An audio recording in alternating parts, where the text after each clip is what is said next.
We are live. Good evening, everyone. Hello. Evening. Look at Carly. She looks sensational. I said you was an archangel the other day, Carly.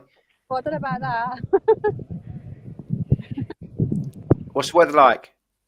It's not too bad. It's a bit warmer than it was last night. It was a bit chilly last night, but yeah, it's in good form today. It's in good form, the weather. So hopefully, no. And you got all the retards with you? I've got Eric with me now. I don't know if you can see him. Oh yeah. That's Eric. That's Gal May's dog. I'm just gonna jump along here a sec. Hang on. We've got Jane. We've got Jane who's selling some of her stuff. I'll let her have a little chat about that. Hello. Right. Yes. I'm a fairly regular appearance at Toaster for the Derby, selling merchandise to support the retired Greyhounds. It's all very tasteful.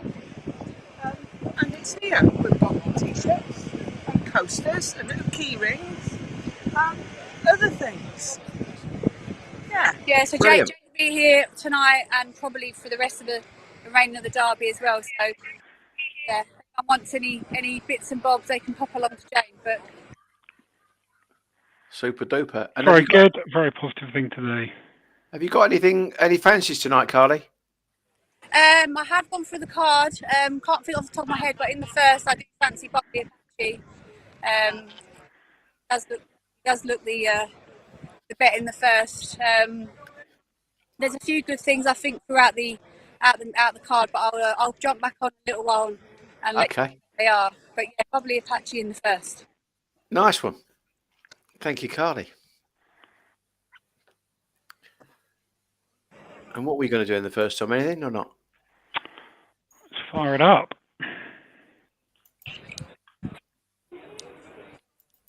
Can you guys hear me okay? Yeah, it's a bit blustery, but yeah, we can hear you okay. Okay, cool. Yeah, it looks like a busy night tonight, so I think there's going to be plenty of good atmosphere and hopefully a few people cheering home the winners. Yeah, absolutely. Nice one. And are there how many ambassadors are there tonight, Carly? Well, the only ambassador here is actually Gal. I'm not an ambassador. I just tag along these days. Do it because you love it. Yeah. I know it's Jane as well. Jane's an ambassador, so she's busy tonight. We've got Pablo the pup, who's a 14-month-old pup that we bought last year when he was only a little lad. He's coming along tonight, and we're actually doing a guess the weight competition. Oh so yeah. Yeah, so that should be quite good. So yeah, there's a few of us here tonight, so yeah, it should be a good night. Good. So we were just having a quick chat about this race while we were off air. We've got Barefoot Supremo in one, who is a strong running on type, and another fairly strong runner in two. Russian Glory is a decent dog, beaten Deerjet Sydney, beaten Ballymac Wild, beaten Scooby Princess, beaten Dron Jet, a decent CV there. Also, you know everything about Bubbly Apache, juvenile winner, very good early, can do it everywhere, 28.27 Monmore, 23.93 Romford, some decent times on the clock. The 5, you'd be surprised if it troubled any of these.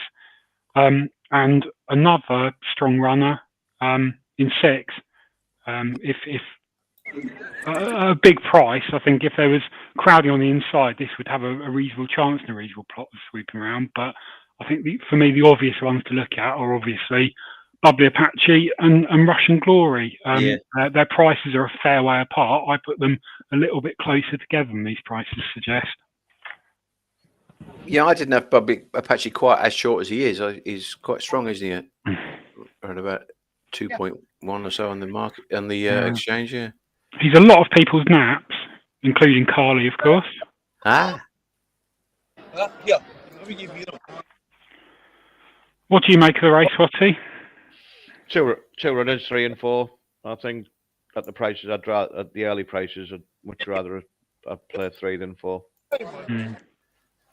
He's got some really good form in Ireland. Yeah, that's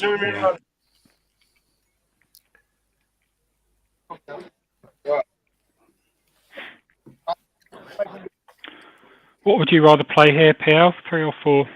I think I would rather play 3 at 4 dead. Yeah, something like that. Yeah, I would. Slightly bigger than what I make him. Yeah. So yeah. So we're starting at well, we were starting at 450 tonight rather than 500. Explain why, PL. Well, we've already had a bet, so we've had a bet at Crayford. We had a little bit of a tip for a dog at Crayford, so we backed Miss Brown in the 851 track one. So there you go. There's always a bit of value to be had, Tom. Seek out the value. It's half the battle in this game. Yeah. And the other app's getting on.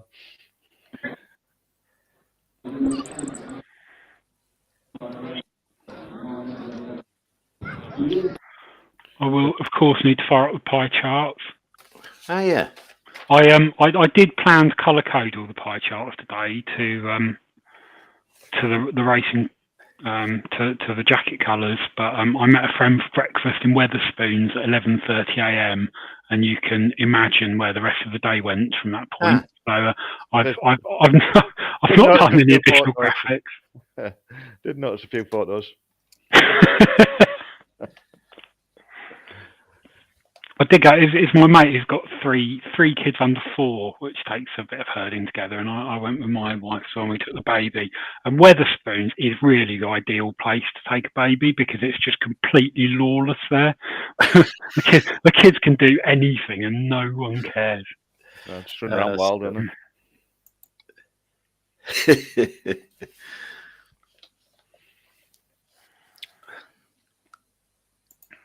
Did you strike, Tom? You did, yeah? Yep. And got a decent price as well. Yeah, yeah. It has come in. Yeah. Yeah, they're getting a bit closer to the kind of odds I thought they'd be. Yeah, I agree with you, yeah. It's amazing, isn't it? Because obviously Beach Avenue isn't quite running as he was, but then he's running against Coombe Leo and Park Blakey and it's not, and Ballymac Fairmont. It's not bad form, is it, really? No, it's not.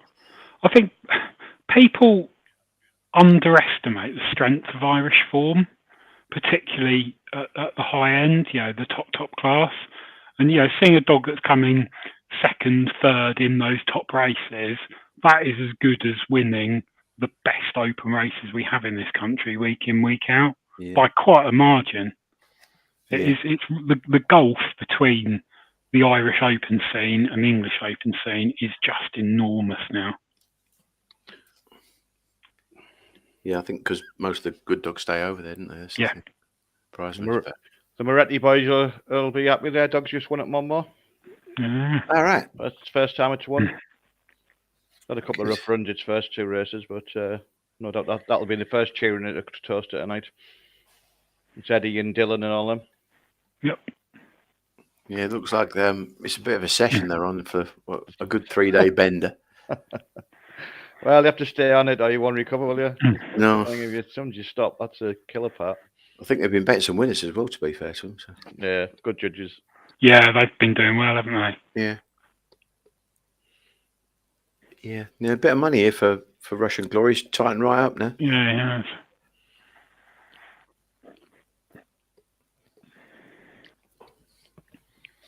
It's like you say, the 3 and 4 have not a lot of racing, obviously, so you think both will get better for the run, but which one's the most forward, isn't it?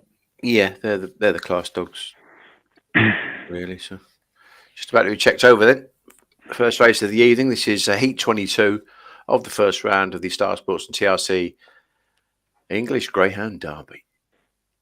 Here approaches. Up go the lids and off from racing, and Bubbly Apache is broken smartly, and he now rushes into the turn with a 2-3 length lead already from 5 Darren Safford Boss. Trouble there for Russian Glory, just kind of had to force his to check the first turn there, and down the far side, Bubbly Apache is away and gone. He's got a 6 length advantage. One comes out of the pack now, Barefoot Supremo, and tries to get out after him for Paul Hennessy, and off the last turn, Four's coming back to the field. One is rushing home with aplomb. Barefoot Supremo up towards the line, got there, right on the jam stick to win it. You'd be sick if you back Bubbly Apache there. He's done some running there, hasn't he? He has done a hell of a lot of running. He's capable of it. That is his running style. Yeah. But yeah, I think actually just what Paul said there, probably that did he need it, the Apache dog? Because you wouldn't really expect him to get beat off the front, would you? No, you wouldn't. Absolutely not. And he's actually got carried out with that. There was a bit of crowding, wasn't there, at the first turn? Yeah. Yeah, Bubbly Apache, what, 29.15 on the card. Yeah, given the margin leading by there, that's not a dog you'd be expecting to get picked up by anything. Huge amount of running by the one. Yeah. I think it's safe to say Russian Glory doesn't like Toaster. No, I would agree with that. Just fell out the back of the telly in the end. Yeah, that was the thing. He just looked. He looked to me, Paul, like he had to lead to win because he just didn't look like he had been staying that well. But it was a bit like probably, with Park Blake, his kennel mate. When he went for the Easter Cup, he kind of looked really ring rusty, didn't he? And not tuned up at all. And then he kind of hit a bit of form. But even now, he looked a little bit a short runner when he ran on the 1st of May when we did the live broadcast, and then he probably stayed that little bit better last night. So you think they could progress, but he was too short. He was too short, and his work probably there, as you say, or he might just not like Toast at all. So yeah, I think he's a lot better than what he's shown there. Yeah, so do I. You can see but there. That's done some running. You said it's got the 2 nose in it, all the run up as well. Yeah. Yeah. 401 sectional. Yeah, what? 29.06. Yeah, Ford's cut across. Fastest so far, that then. So that Bubbly Apache has run its best run there and got picked up by a quicker dog. Yeah. 401 sectional. Do we think we're going to see 4 seconds beaten tonight? 401 sectional? Yeah. Oh my God. That's the fastest so far, isn't it? That's the fastest so far, yeah. It is, yeah. Just pip that Cape Cloud. I think 4 seconds is going to get beaten. Go. Yeah. I must do because, Adele's Duke did the freaky one last year, didn't he?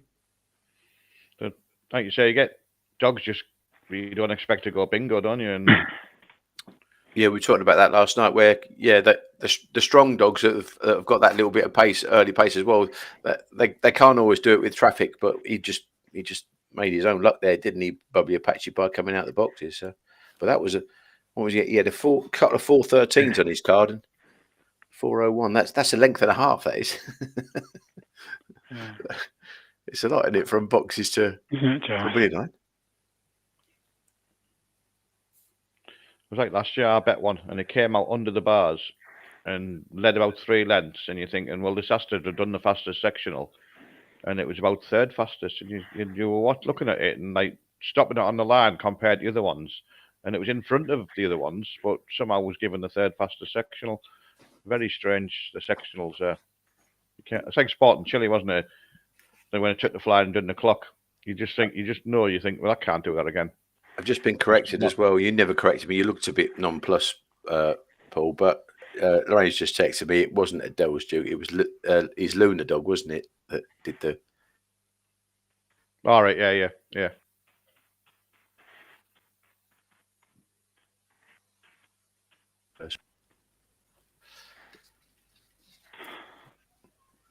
Last man standing competition. An update. What many left in? Everyone has survived. Everyone? How was that work then? You get 2 selections per race. All right. And everyone has had. Oh no, actually no. No, you've got to get the winner. You're right. No, there's 3. There's 3 that have survived. So we've got...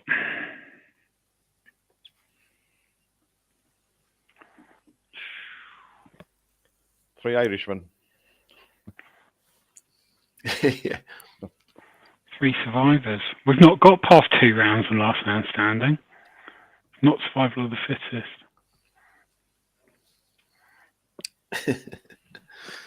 Safe to say you won't need the tiebreaker. No, it's looking unlikely.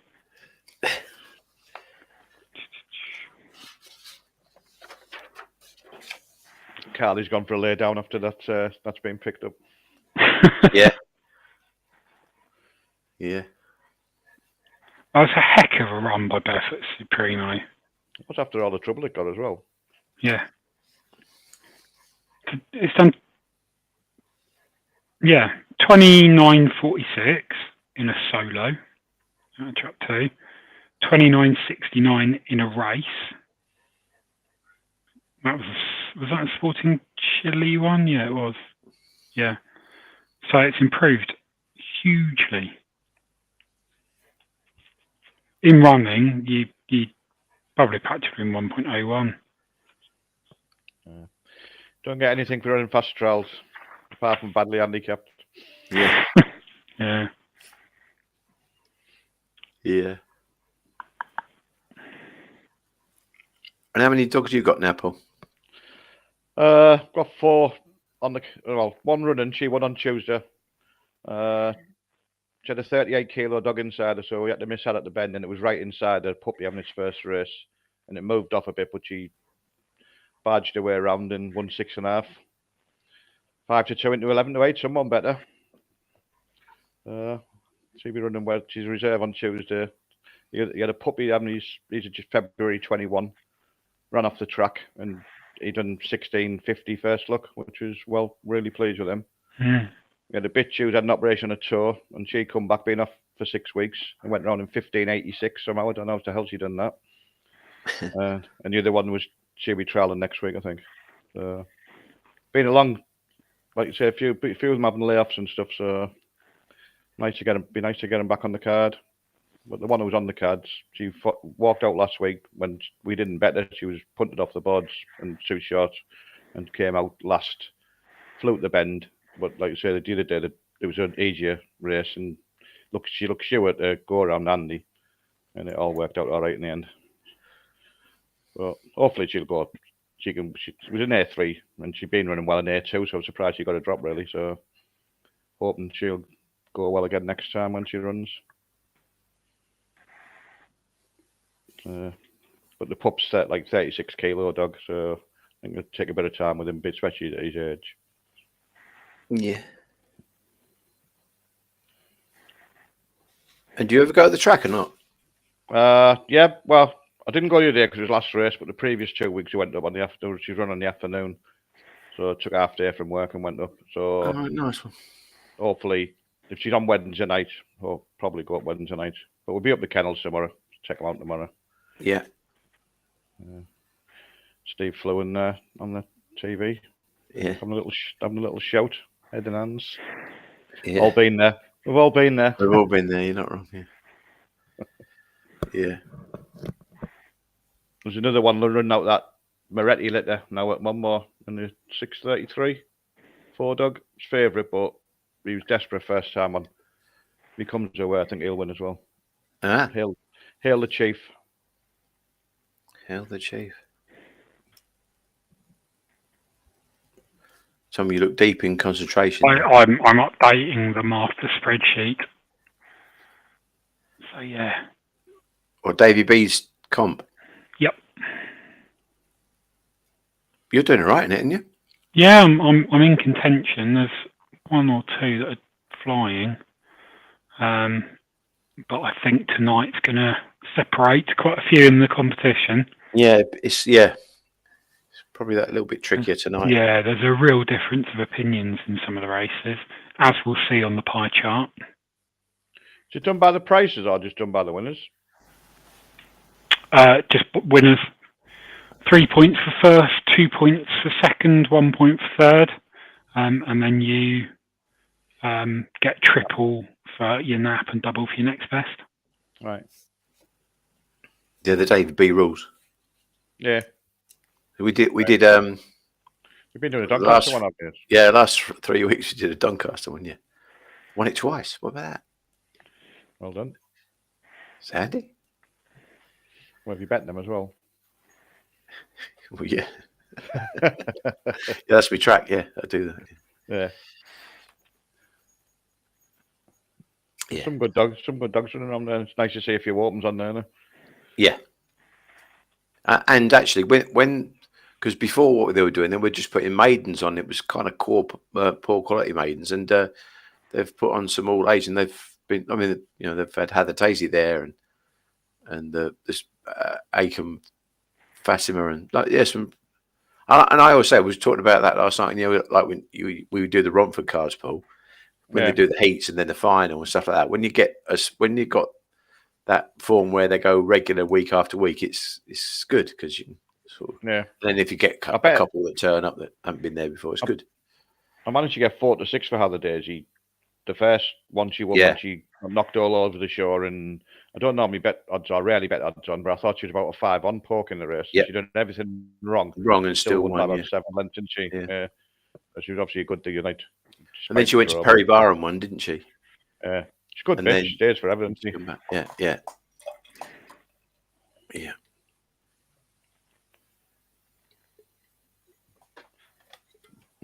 Like the prices here, like you said, I'm on. I thought Adele's Duke was a decent price at 92. It's 5 on Betfair now. I know that's a clear 3, like. But again, even after the first race, the wides have been struggling, haven't they, the first 2 nights? Yeah, they have. I know he's not the widest runner for Rebel, but he's still a wide. Yeah, funny enough, his favourite on the exchange burn shirt, whereas in the ring he's not. But I Burnchurch Mick and Millridge Connor are 2 very similar runners, and I think if they didn't have each other next to each other, I'd fancy one of them. But because of where they both are in relation to each other, I favour Fawn Rebel. I favour Fawn. I just think he's running really well, and the race might actually be set up for him. Where Burnchurch Mick he can be a little bit vulnerable 500 metres. He gets it well enough, just if you know what I mean. But as you say, if he gets contested, and like Paul said, Adele's Duke, if he goes bang and starts being up there, then they could just cut each other's throats. He's one of the few dogs that does it off the background now, doesn't he, Fawn Rebel? Yeah. He's been running good races on a Sunday and winning, so it's one dog if you like you say, so back to Adele's Duke, you don't want him within a couple of lengths, so you do. No.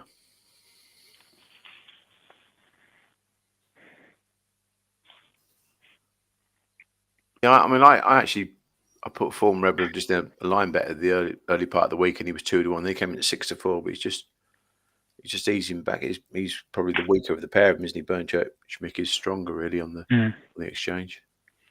That's probably because of the way the track's been running. Yeah, you're right. You're right. I think you are right. Yeah, this dog though, he can win out of 6. So although I don't think he's necessarily a trap 6 specialist, but he just minds he's just a good bend runner. He's a good sort of track dog, really, isn't he? He knows where to go. Yeah, he runs the track really well. Yeah, we're on then, Tom. Yeah, we are.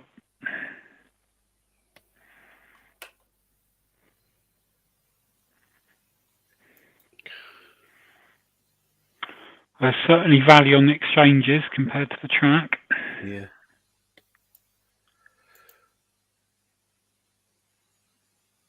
Yeah, so it's quite a strong favourite now, Burnchurch Mick.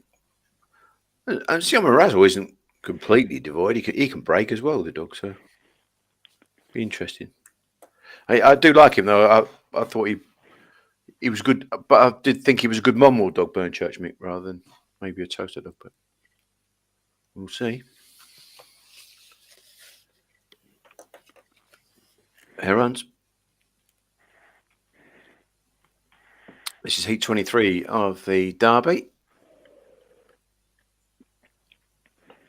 Up go the lids and off and racing, and Burnchurch Mick has bombed out the boxes along with Millridge Connor into the turn. They just rub shoulders, and all of a sudden 4 has taken out 5 and 6 has slipped round in a second, and Burnchurch Mick goes on from 4 Rebel. Race on then down the far side. They're clear of Sioma Razzle and into the third turn. It's Burnchurch Mick by a length now. Make that a half as the big Black Dog Fawn Rebel looms large and now powers down the home straight to victory and goes on and wins it nicely in the end. He's a phenomenon, isn't he? He's come back from an awful injury, but he's as good can be now. Fawn Rebel has beaten Burnchurch Mick. was A stop charm. clock is right twice a day, but I'm pleased with my analysis of that race. I thought 3 and 4 would be going to the bend together, with 6 in a handy Well, position. four's just ran straight. Luckily, 6 has picked to go inside, hasn't it? If he picked Yeah. outside, Five's caught four's back legs there. Oh, yeah. That's what's happened, and they've ruined each other, haven't they? 4 and 5. Oh yeah, it's just got they're an really absolute struggling. train They're run those- 6, Yeah. isn't it?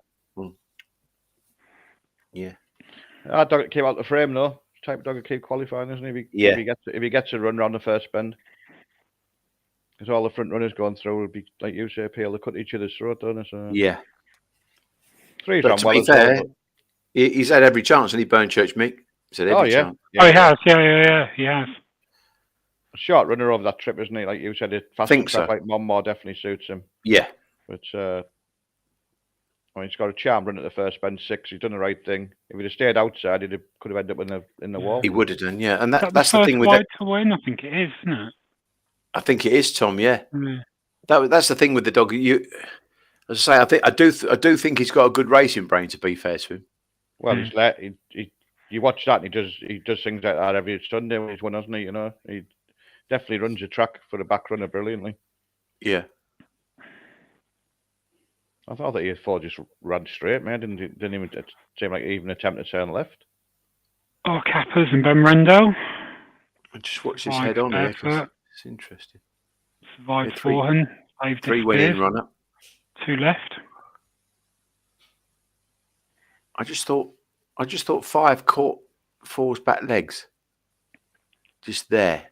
Yeah, definitely hit each other. Yeah. And then it off-strided him, where Yeah. Igor Caldera has asked where he can watch the Greyhounds. Sportystuff.tv if you are not in the UK. If you are in the UK and have Sky, it's channel 437, or you can sign up with Matchbook using the code Watchalong. Place bets for them and you can watch it in their site, I think. Yeah. Yeah. Yes, you can. Where are you from, Igor? Let us know on the chat. Right, I think I've got the spreadsheet set up for Davy B's tipping comp. I've got to do the colours. But I'll get the first couple updated.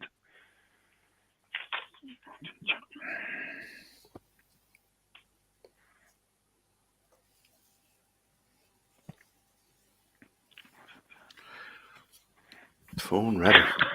And most importantly, Igor, do you have a 365 account? Yeah. 17 years and 52.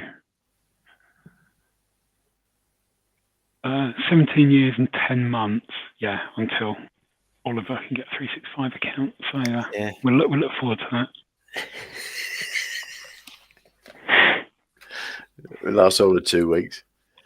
Won't last the end of his birthday. No. Having a special party. Everything will be green and.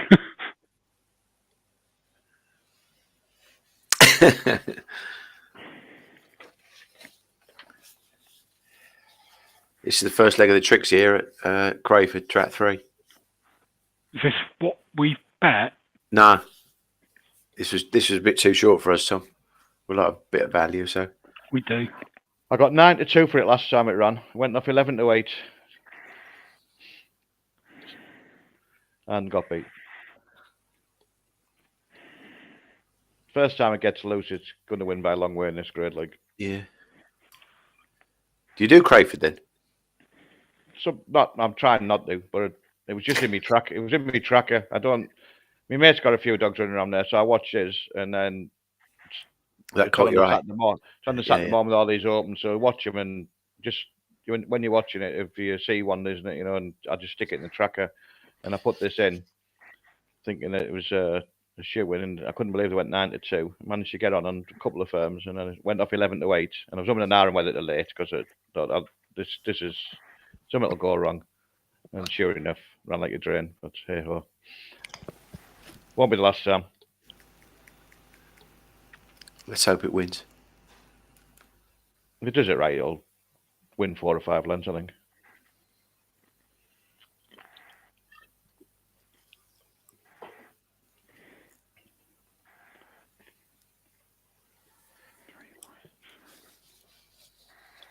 I love the concentration from Tom. Yeah, I've had a long day, Peter. Have you? I've had a long day. Yeah. I got told off by the missus last night because I messed a few commentaries up, and I probably started a bit early, me. So You get yeah. Jake has asked when the second round draw is being made. Do you know? It's probably No. about a GBGB, won't it? I think With cost of gardening and so. stuff like that. There'll be gardening things, won't there? So Do they do Oh, at the offices? I'm not really sure. Do they do a public trap draw? They might do. I don't know. I'm not really sure, sure. actually. If anyone knows, let us know in the chat. Maybe the Colonel will tell us.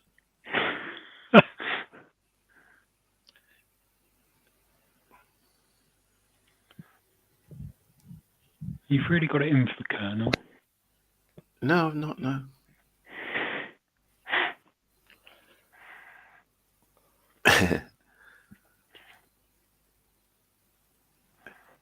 walked up again. Yeah.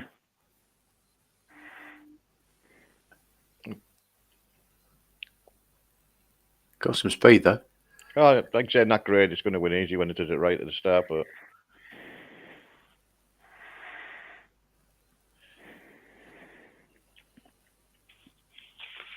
it's like when I was last talking about them Dean Ridge pups, saying the first time that when they learned to trap and they've never stopped winning. Yeah. Yeah. Yeah. They look really and didn't know how to race at all, and obviously it went click, click, click, and they all started winning. Yeah.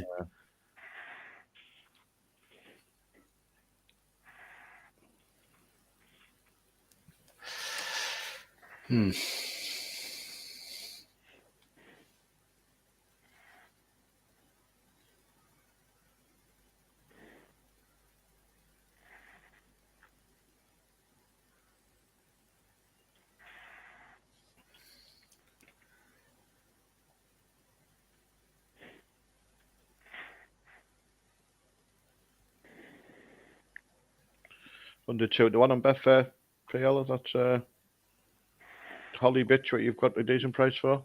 Yeah. Against fronters.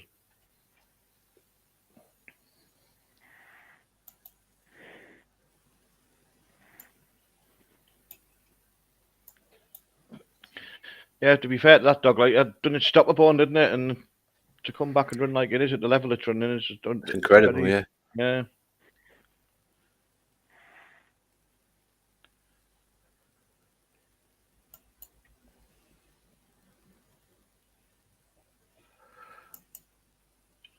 Yeah, it's good to see that sort of thing because I think that was the David Mitchell stuff, the Tavati stuff, wasn't it? That they used. Yeah, it was. Yeah. Yeah. Inky Hall about the same injury that what dog we had. It would have been beat the Derby finalists and the ones that won every competition going, and he beat them 12 lengths around Henlow in that final, and then got done his stopper bone. He would have been a right dog him. Yeah, he was fast. Robert Johnson says the draw for the second round was made on Monday, which makes sense.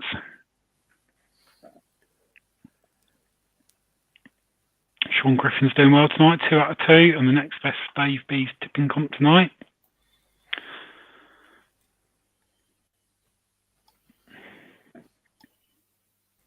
And we should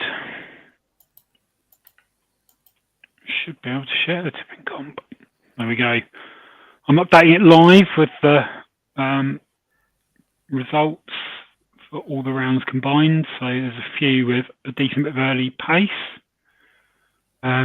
Probably Apache, Fawn Rebels been a couple of people, a lot of people have done. A few people have napped Bubbly Apache's come second, so you've not got the full points, but not far off. Fair few naps and next best played. If you've not typed your Selection incorrectly. This won't show tonight. I'll do it in the morning. But it's hotting up. Ethan's still in front. It's a slowish start, but we'll keep it updated as we go through tonight. What has disappeared? It's like a magic trick.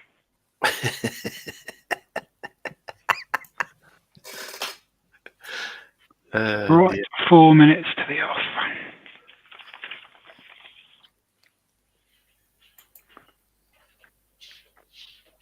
Okay. JT Wexford was off from August to December. I don't know if he got injured, but hasn't come back quite to the same dog as before. Churchill Holly, very, very good dog around Nottingham. A very fast type. Milton Harbour, you'd be surprised if that was in contention this race. Glengar Jenny is a 2865 Shelbourne type. Yeah, reasonable dog. 2863, sorry. Stories Pee-wee, I do like, but a bit inconsistent. And Chelms Road, I would say, is probably an unlikely winner here. Yeah. So for me, Churchill Holly would be the selection. I don't think 3 is going to give it any trouble. JT Wexford, I don't know, could impress, but wasn't the quickest away when it was here before. So I think Churchill Holly's got a very good chance of commanding the inside, turning handy and away and gone. Yeah. So do I. 4 for me.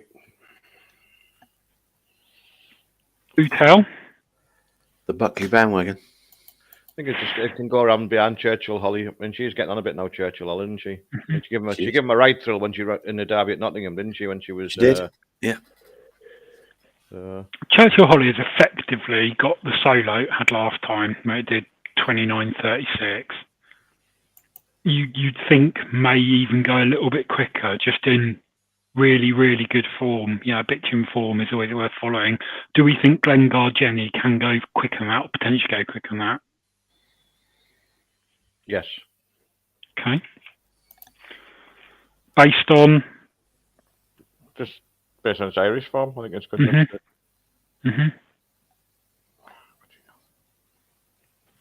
I just think I don't think it's the strongest race, and like you said, Churchill Holly's got a bit of age about her, hasn't she? So yeah.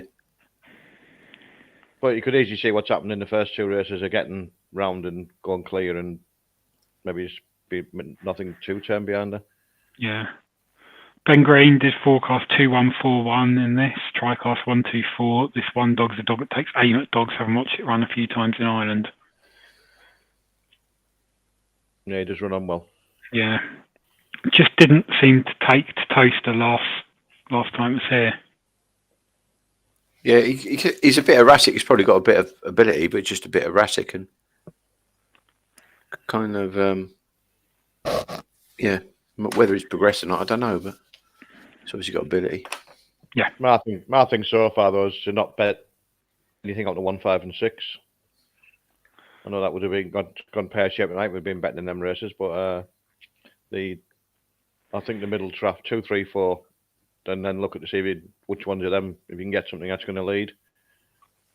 Because it definitely seems to be a 3 and 4 especially, doesn't it? They seem to be hitting the lids much better than anything else. Yeah. Here's the pie chart. Churchill Holly, pretty popular. Glengar Jenny. Fair bit of interest stories. Pee-wee. JT Wexford.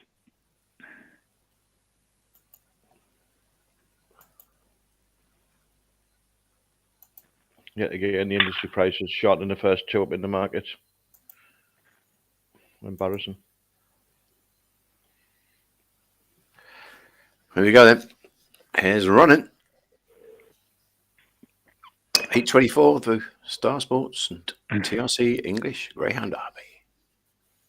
And away and racing. And a good start from 5 up on the outside. Stories Pee-wee, but early pace from Glengar Jenny for Pat Buckley goes to the front here and goes around about 4 Lengths clear from the 5, then 1, 6 with 3 and 2 struggling out back and down into the third turn. It's Glengar Jenny in the black, 2 lengths clear from JT Wexford, who's trying to close round the last 2 turns on the rouse. On the shoulder, that one is Stories Pee-wee as they swing off the last bend and up towards the line. It's 4 all out now. Here comes Stories Pee-wee. Leighton Parson got there. Stories Pee-wee has beaten Glengar Jenny, and JT Wexford qualified back in third.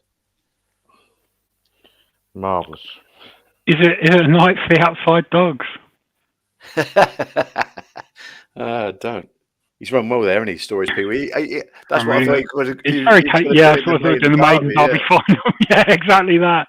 And because he didn't do it, so I didn't he actually broke well there, Tom, and put himself in the race, didn't he? Yeah, he did. He'd be disappointed. He was a stronger runner than Alan, though, wasn't he? He was, yeah. He was a stronger runner than Alan. That's the story. But that's what I mean. At Toaster, Paul, you've got to break to, like Form Rebel did, to get yourself in a position to just ride your luck around the first 2 turns and then try and strike late. And he's done that, because I was waiting for him to do that throughout the maiden diamond. You just kept getting in trouble and then running on late and qualifying, you know? Yeah.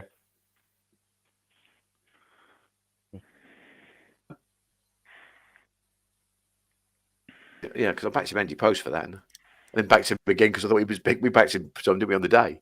Yeah, we did. Yeah, we had a fair few quid on him. Yeah.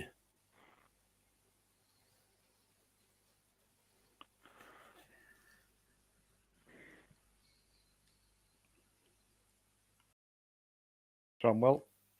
Yes, done very well. 29.37. I think she actually broke 9 with him as well too, but Churchill Holly, but she didn't really show a lot. Now, whether the head-on tells us a story, I don't know, but no, they're all fairly straight there. Yeah. Probably not broken quite as well as she could have done, and the 2 on the inside have probably broken a bit better than they normally would. Yeah, she just didn't really seem to show any kind of fizz into the turn particularly. No. Looks like it's well watered tonight. Looking at that track there. I was about to say that, whether they've just put the Bowser on or something, but look, in that race there, look well watered. Yeah. Yeah. Maybe just hope that they can give the outside dogs a bit of a hope.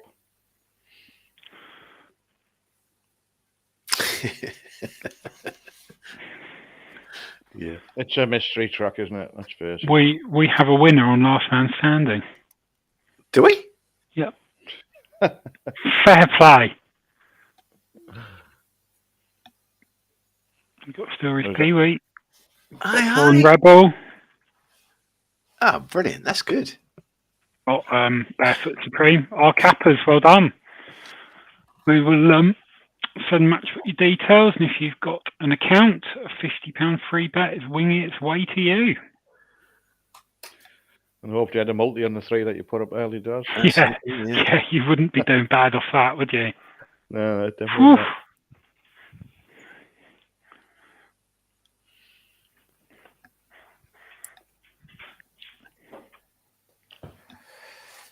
I think I'd be in the booby prize queue in them first 3 races. I've had a shocker on the tipping comp. You won't be the only one, Tom, no doubt. People are doing all right. Because you don't get many more points for winning it than you do for coming second. So if you can pick the ones in there. Places, yeah. You're almost better to pick a strong running-ish one than a sort of boom and bust type. But Ethan's been joined on 66 points overall by Ale Witt, who's having a very good night.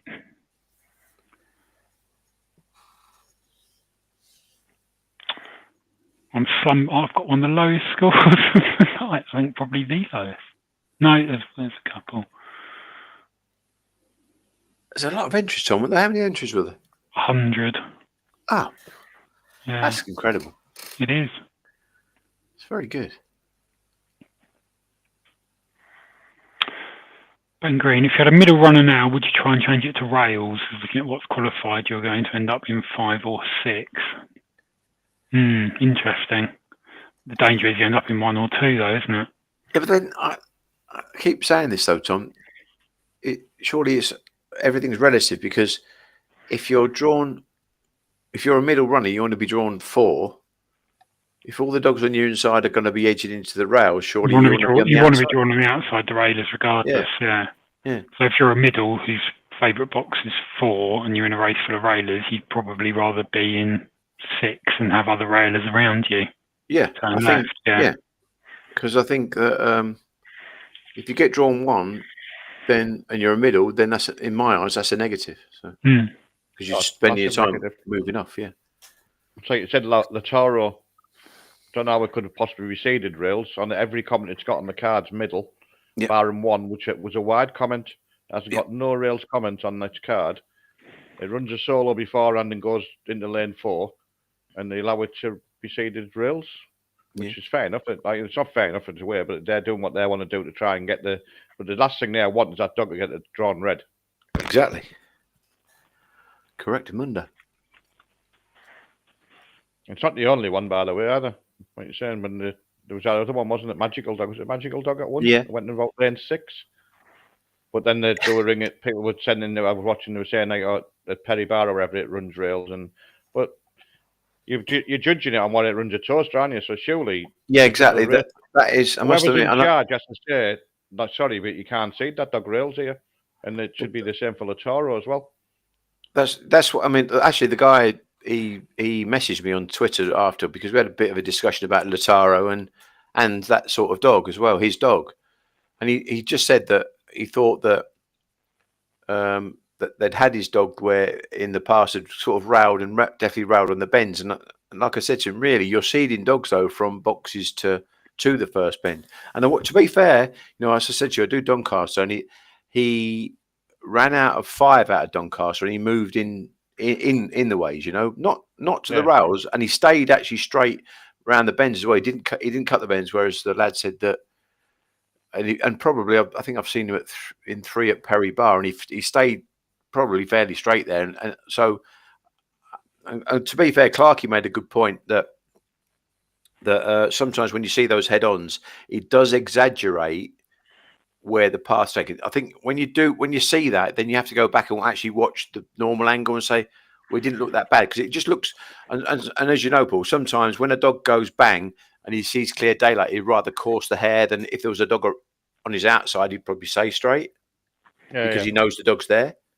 It's when dogs are boring out and causing trouble that you need to assess really well. And this is what I'm saying about having the experience of watching videos and knowing where the dog goes, because sometimes owners, sometimes trainers, they don't really know. They just see their own dog and they don't see what's around them. And I just keep thinking that, like we just said about, if you've got a middle now, we were asked the question, would you put it to rails? In my opinion, no. I'd just take my chance. I'd rather be on the outside of the dogs that are going to be squeezing up on the inside.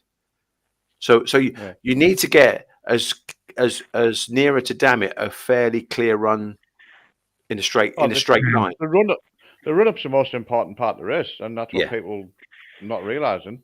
Yeah. And if you're getting bored on that run up, your race can be over before you even get the first bend. I mean, that bitch we've got running at Sunderland that one on Tuesday, she runs out of trap 4. It wouldn't bother me to put her in 5 or me even 6 because. But at the bend, if she's in front, she rails better than anything's running on that track at the minute. She's flying on the bends. And the other day she had like a 38-kilo dog inside, and she's 27, and that was trying to move off a bit, and she barged her way around. And second bend, she's on the rail, but then she goes middle on the straights again, and then rails again. But she chops. But that's how dogs should do it, and they're going the shortest way to the hare. There used to be a dog at Romford, and I know I can't remember the prefix. He was something Teddy, and he used to be in trap 6. He used to go at the bend. He used to violently cut the bend every time. Then they think, oh yeah, well he wants to be drawn in a bit. They put him in 4. He just move off into lane 6. Yeah, it was a nightmare to draw, So, and I think every dog has to be taken on its merits as well. It's never. You're right that when dogs cut the bend, they can cause problems. And when dogs stay middle, I always think then they're the genuine middle runners as well. So but you need to know where they're going from boxes to first bend. That's the thing. And I don't think always, I say when I see these rails to middle rails coming, I don't really think anyone really knows because they don't study them hard enough, you know. Yeah.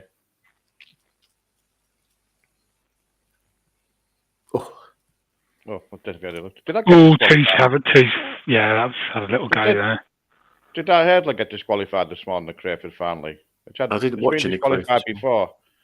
He went to lead at the third bend, had a massive fight up, and the odds-on shot came through and won the race. Lenson Doolan, Killiford Alley. All right. Got marked awkward on the flats. It got disqualified over hurdles. Has this 2 turned its head at the first bend? Definitely. It's got pace, but it I think it does anyway. Yeah, definitely there. Yeah, it has. Oh, has 5 had to go first though?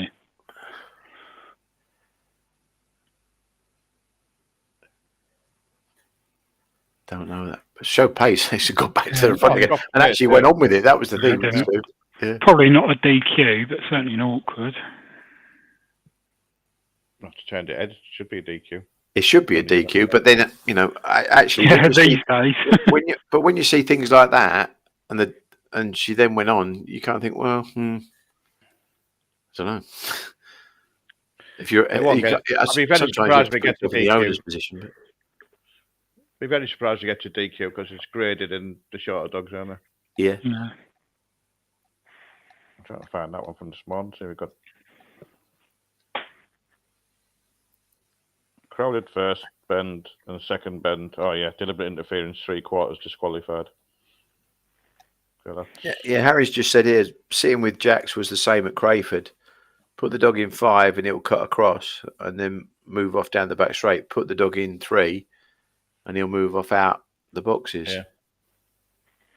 Yeah, that's the bitch. That little bitch we've got. She doesn't want to be drawn anything because she always moves off out the boxes. First thing is to turn a step right, and then she'll go in a straight line to bend. But as soon as she clears them, she's off across to the rail. But she definitely doesn't want to be drawn near the rails, even though she rails really well on the bends.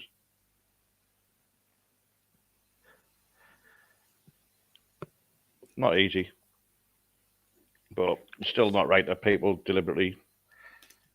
And there's a dog Friday that's been stopped dog and jumped on it. I've never seen that before.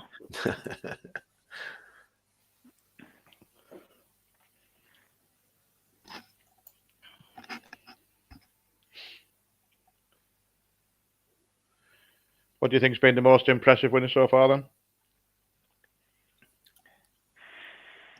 I think Lataro. Yeah, I was going to say Lataro to the eye.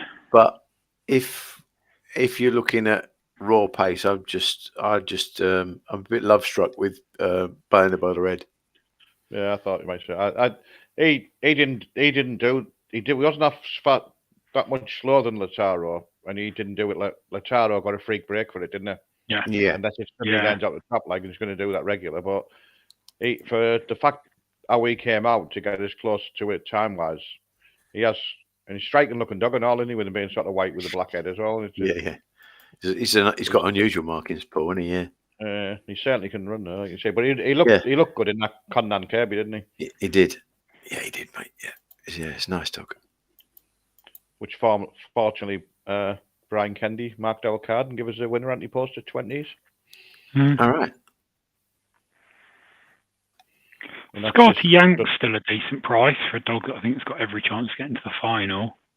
Yeah, I think he's another sort of Lataro dog. I think he's a strong running dog that's reliant on a break and probably hasn't got quite enough early pace. But Toaster, I think, helps those, as I mentioned earlier on, those strong dogs that can break and get into the contest.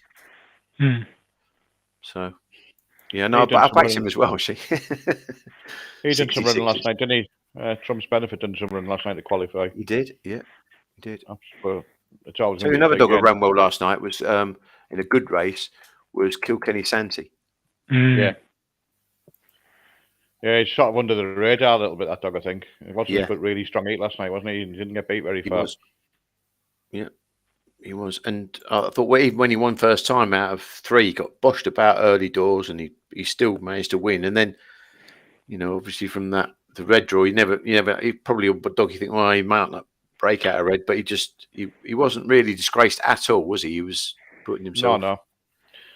I think the more as the competition goes on, the more you're drawn. I think the early rounds, a lot of the dogs have never been drawn red or whatever, or out of red, struggle. But if they keep getting drawn red, they learn to cope with it. And the more the competition goes on. Yeah. But I still would rather be, like I said, I think someone put a thing up, I think it was Craven Sports put a thing up asking, where would you like to be drawn if you had a railer and you made the final? And the trap 3 was a most voted trap. I put 2 myself,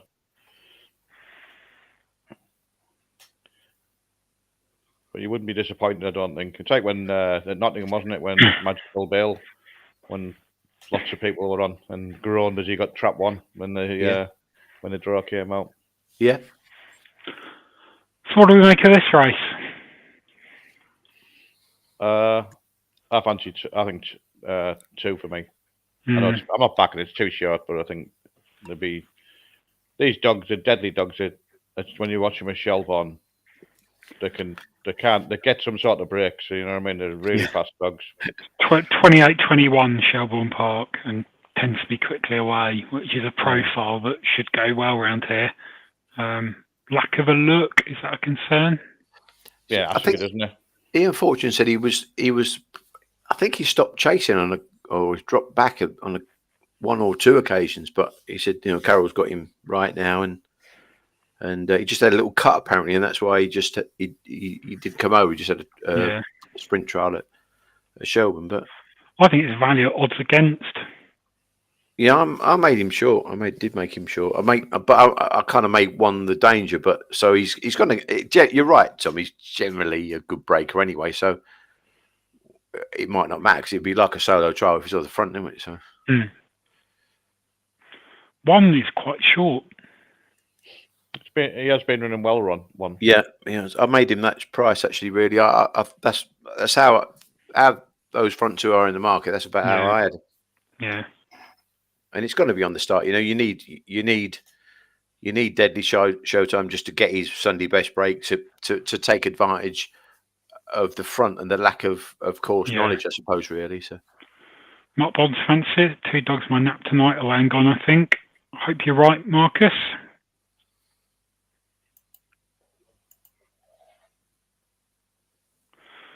Ben Green, this 2 runs about coursing the hair a bit in Ireland, heads on, be interesting here. Yeah, kind of goes back a bit to what you were saying.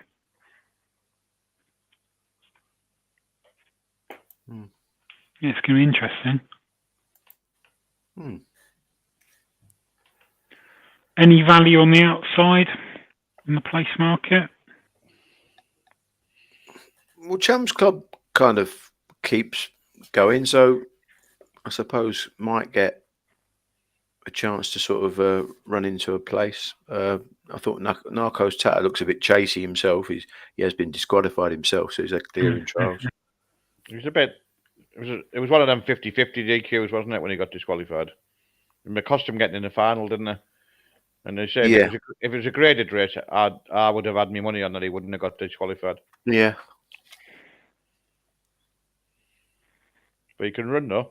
Yeah, he can run, Can run, yeah. So he could be candidate for a place on the chase factor, Tom. But yeah, I think the front 2 are round about right. Maybe Deadly Showtime's going a little bit where.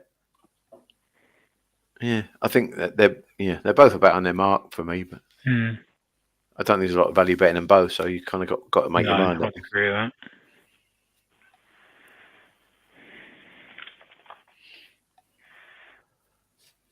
They're going in.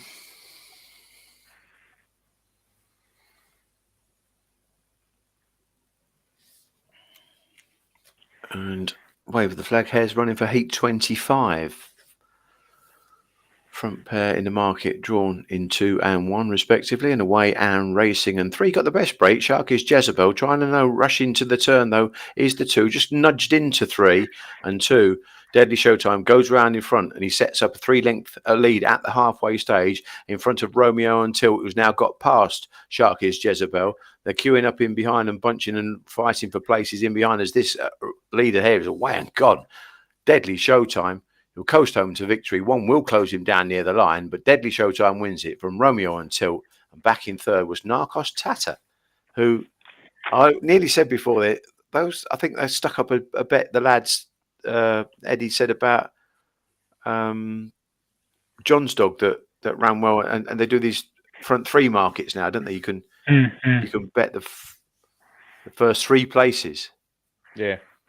And he might be. He could have been a candidate for that, really, Narcos Tata, but we can't do that in the exchange, unfortunately.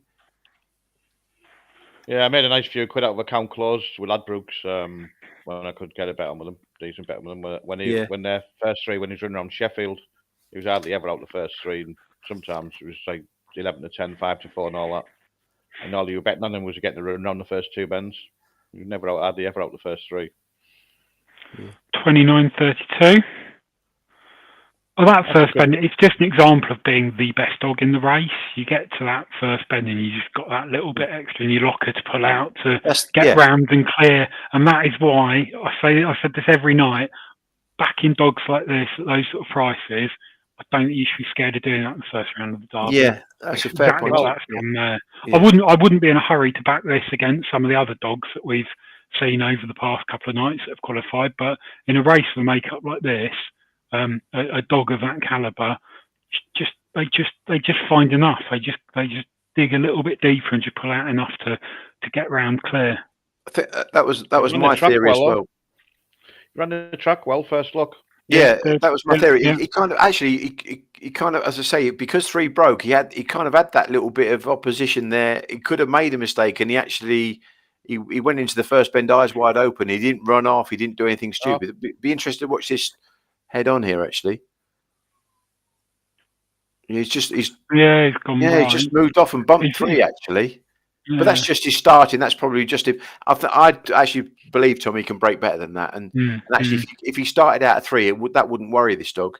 And then he'd sort of edge across. But he's got a nice little bit of turn of early, and I'm sure he'll break better than that. It was good. It was good sort of sighter. Was it first sighter at the track really for him? Yeah. Barring a nudge at the start, when you watch that, they all went to bend in the they did lanes, didn't they? They didn't bump at all on the run or anything. But that kind of thing that happens sometimes, especially when dogs they go to break. I will make a point as well in a minute. When they go to break, sometimes they can sort of do it so quickly that they splay a little bit and they move to one side, and it's only that one time. It's not that they do it every time. Some dogs do step to the right when they leave the boxes every time. Some dogs there is a dog that steps to the left every time he runs at Doncaster. Yeah. What I was going to say there was, I don't know whether those traps came up that quickly. Sometimes I think that they need pumping. I think they have to clear the airways through them and pump them up so that the air pressure's at its best. I ain't too sure about whether those traps went up great there. Just my opinion. I'm going to have a rewind. Just been an issue there. It's been an issue there, without a doubt. Yeah, I think it's happened in the past. I mean, don't get me wrong. The trials, didn't it? And it might just be that they need doing a bit more regular than they actually do them. If you get what I mean. So yeah.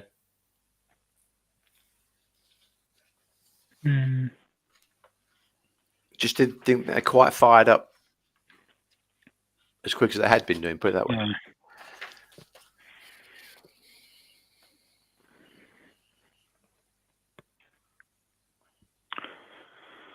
Update on the competition. Aylwit and Jack Bingham draw clear, but there's quite a lot of naps and next best that have gone in. So if you haven't played yours yet, like a few are in the situation of, including myself, then don't lose heart. But it's close. It is close.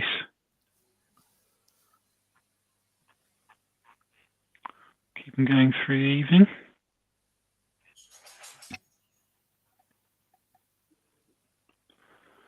I didn't show the pie chart there, so let's after time the pie chart.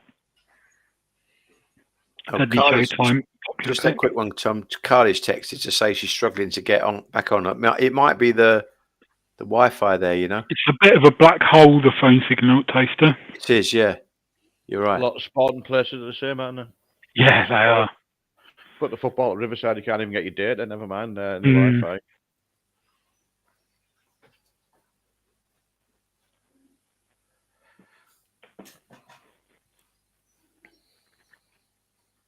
But I thought it was a good run for the first look around that.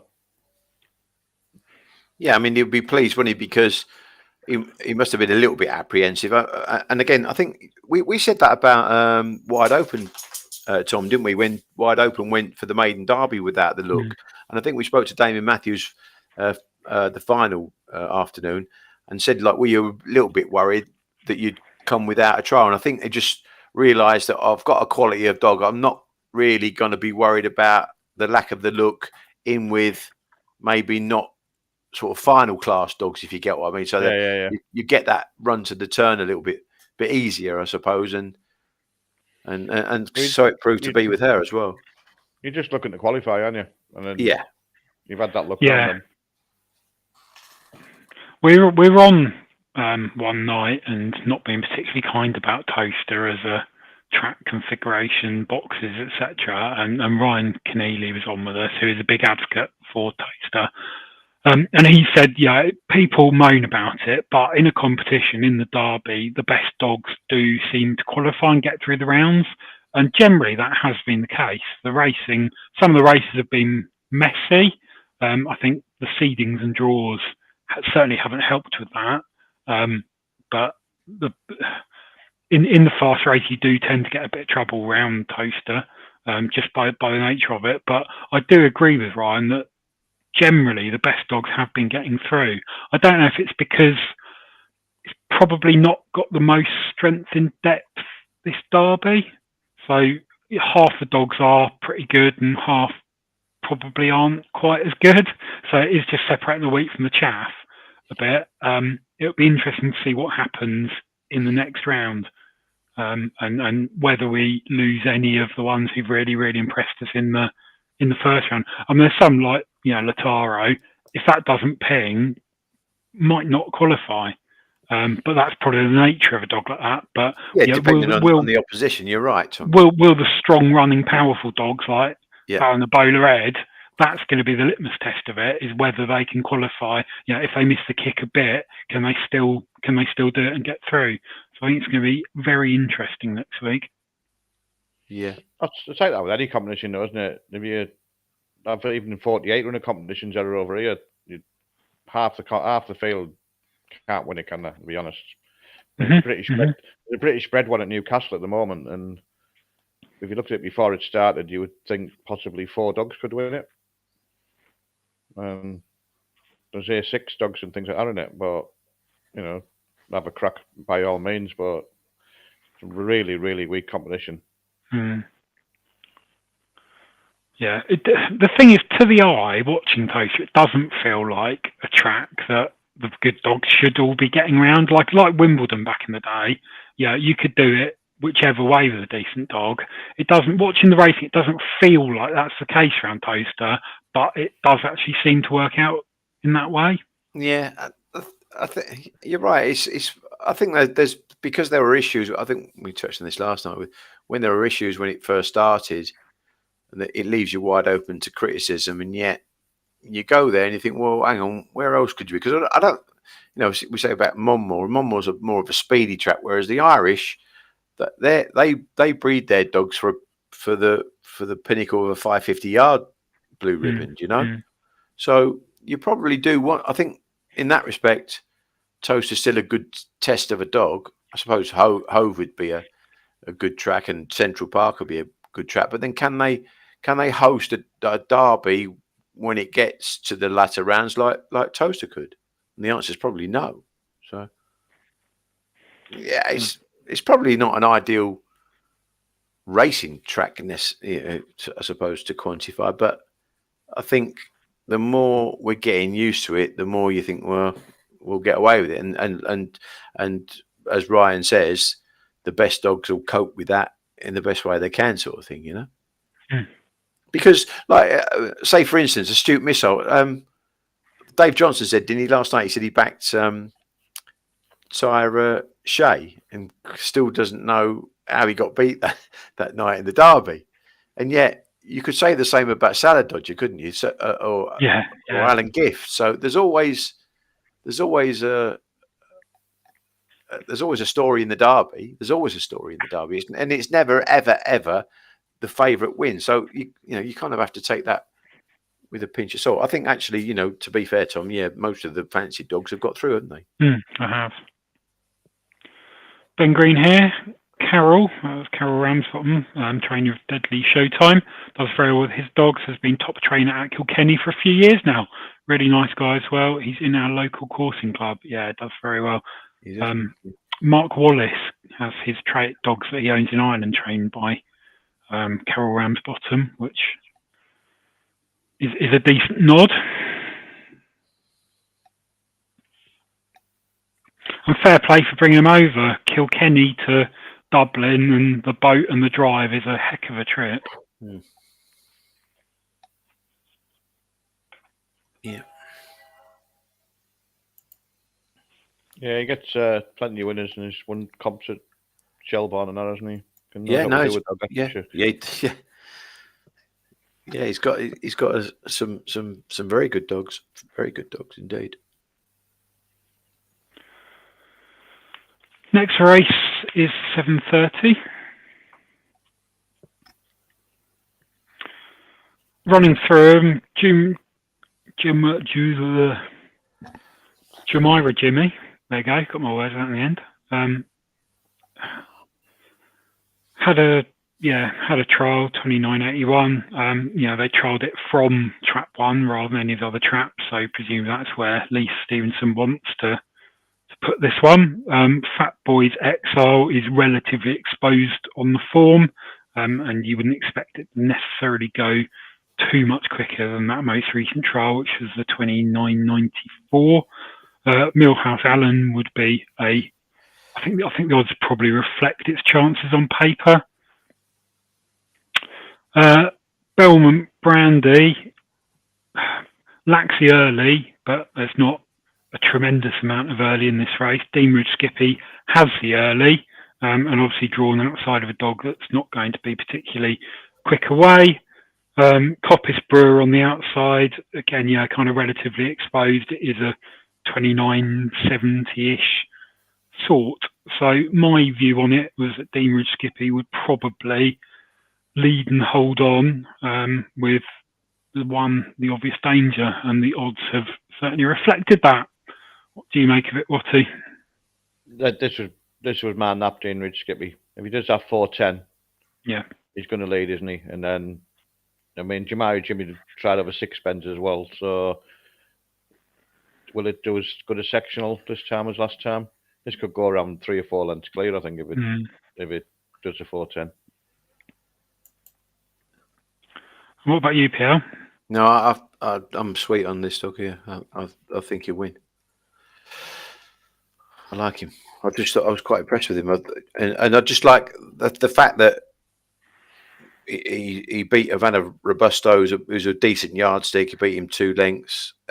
He's quite unexposed. He's still an August puppy, but I think the makeup of the race, he's sort of slow away, sort of 1 paces, if you like, just stayers. So it looks, as long as he just gets his normal break, and he's got a 4:10 in his race, a 4:10 in his trial, 4:12 as well on the card. It just looks, if he does that, repeats that, his early will take him to the front, and he'll do a 29.50, and that'll win it.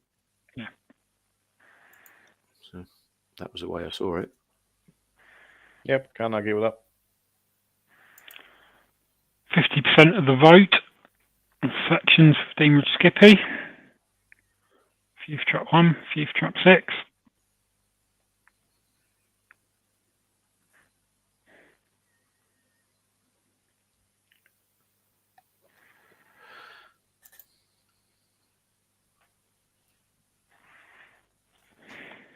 You're certainly getting better value if you can get on in the earlys, aren't you, than these industry prices. Yeah.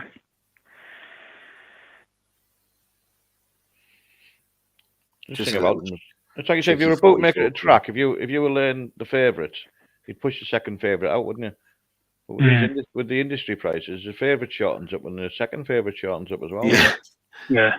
It just makes no sense.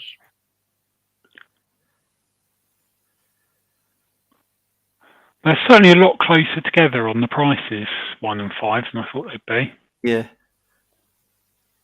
Yeah, me too, Tom. Yeah, I made 6 slight second in front of red, me, but.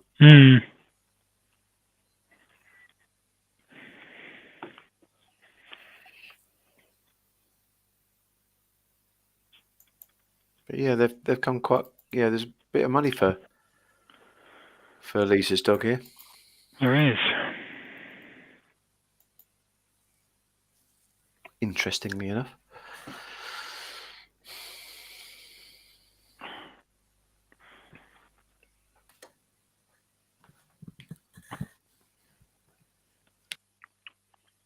I'm just showing the replay that Dean just skipped me there, and it's banged out, but it's ran hard enough to the line as well. It's not exactly a short runner.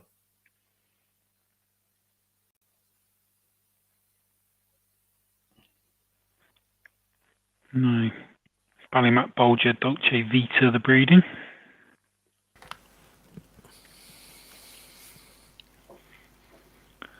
I think they're going to swap. I think the one's going to go favourite. Yeah.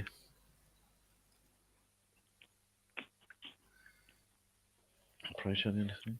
Very interesting. Yep. They've switched. You think that's just saying there that you've got 3.1 on Matchbook there for Skippy. He's 3.05 on Betfair, and they've shortened him up from 6 to 4 to 11 to 8. How does that work? Yeah, it should be 6 to 4 to. Should be at least 7 to 4, shouldn't it? If it's 3.1 on Betfair and 3.0 on Matchbook and that. Just have people's eyes out, I think, and they can. Yeah.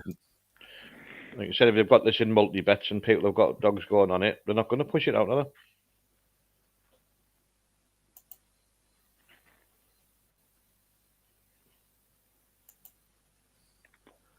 Shortened up again a little bit now. It has a little bit, yeah.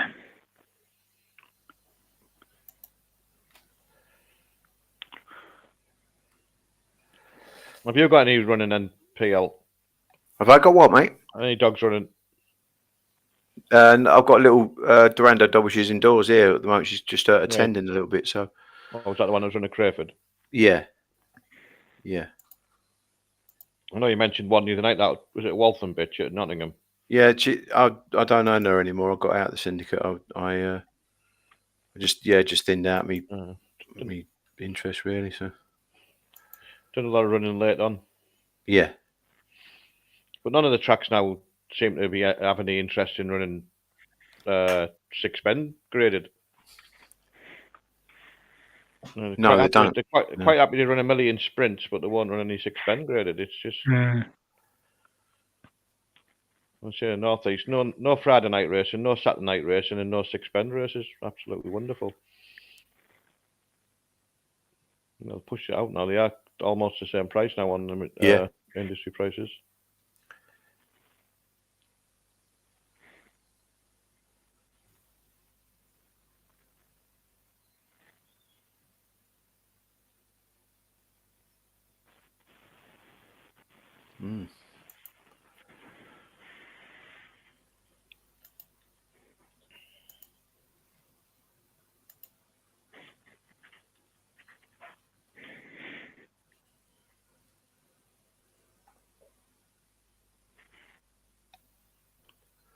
Behind the boxes, I say, Coppy's Brewer is a runner in this race. Definitely a runner in this race. Yeah, it's got a break in it as well, hasn't it? Yeah. 2.46 in the place market. Yeah.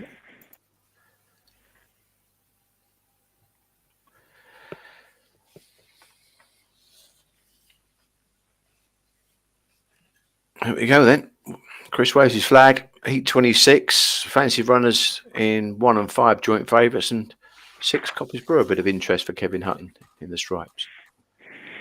And away and racing and 3 Millhouse Allen has broke smartly. He is a bit of a stayer though. He's got outpaced into the turn. As now the 5 goes to the front, and Millhouse Allen for his sins has got knocked over there as Deanridge Skippy down the back straight goes around about 6 lengths clear from Coppy's Brewer, who's now trying to get busy and get after this leader. In behind these then comes Jamura Jimmy, and then we've got Belmullet Brandy as they turn off the last bend. Deanridge Skippy still with a 2-length lead. Here comes 6 though. Coppy's Brewer late and fast up towards the line. 5 will hold on. 6. 1 was back in third.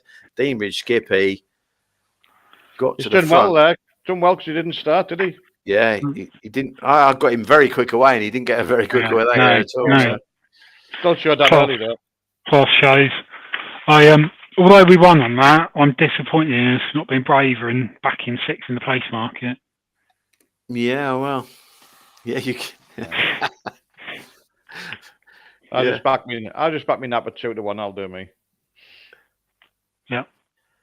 Yeah.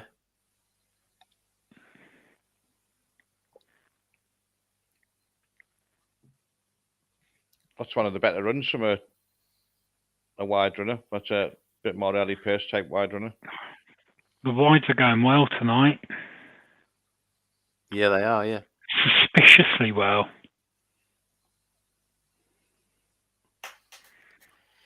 Yeah.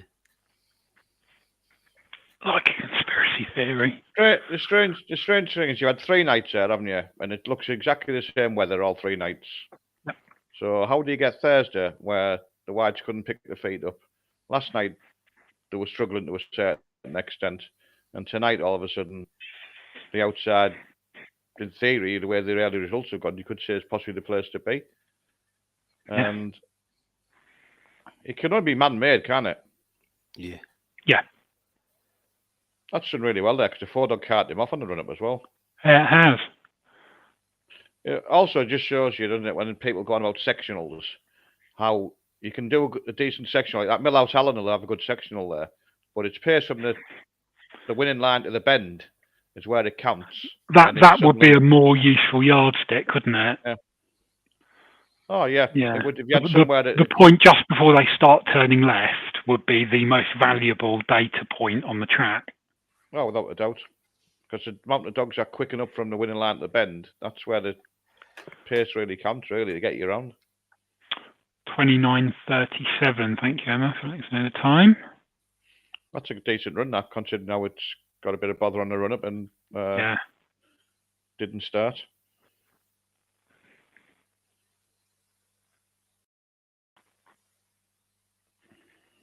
One managed to get down for third in the end, didn't he? Yep. Like you said, I thought he was ran him over 6 bends, so I didn't think he would have the early pace to go with him. But when you think he's turned second right near enough, hasn't it? And then 6 has run away from it, which you wouldn't expect on its form. No, not at all.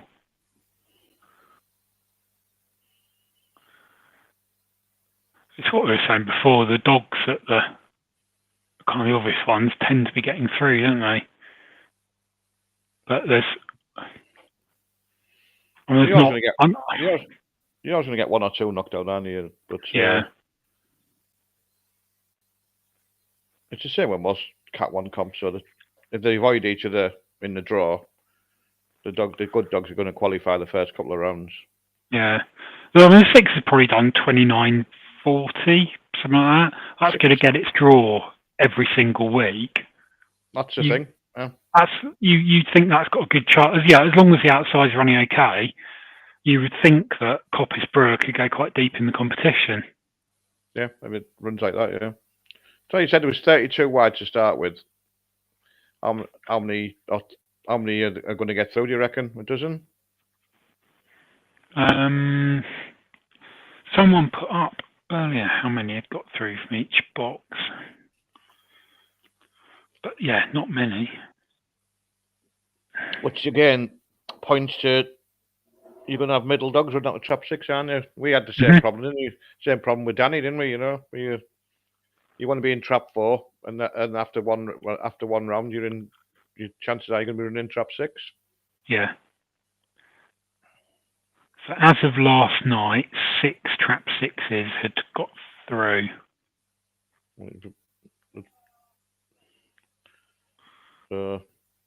if there's 14 trap 4s have got through. If you can trap 5s and maybe a couple of trap 5s possibly wides, so you're looking at maybe between 12. Half of the wide runners are going to be out of the competition, and after the first round, I think. Yeah. So that leaves you with how many heats will it be next week? Are we down to 96 dogs? Will be one. So yes.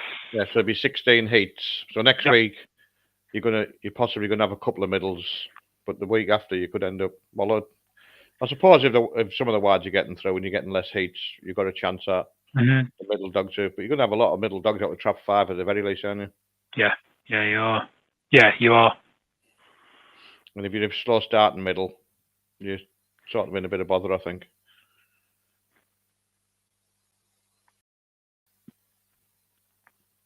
Com says, what looks a wide track when you see trouble? It seems inside dogs running out of space. They approach the bend, definitely alignment problems. Is that or the sheer number of railers that are in the competition? It has been like that for a while, though, hasn't it? There's been a lack of wides. Yeah, in general, yeah, you're right, and that's where it leads to this sort of way. We were just saying now how many wides you're going to end up in the competition after the first round, and we think maybe up to about 12 or 15. And you're right, and now you could get seeding requests, Paul, because people don't want to get drawn 6 with their dog that they want 3 with. Oh, exactly, and take the chance that you're going to get. And the thing is, how can you argue? You can't really argue with you. You say you've seeded yourself middle, but then you say I want to be seeded rails now. And when you've seen where some of them dogs have run, yeah, they can't really argue with you and say, oh no, you have to stay where you are, because clearly if you've done a video and said, well, my dog's ran closer to the rail than that and that. Yeah. When you let that stay rail, I'm surely I'm correct. a railer. Yeah. Just make a run for their own backs by not having the guts to put dogs in the right seeding to start with. Yeah.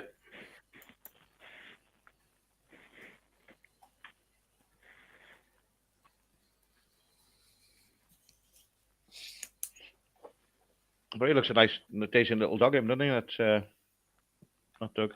He does. Yeah, he does. He must be if he's got man at home.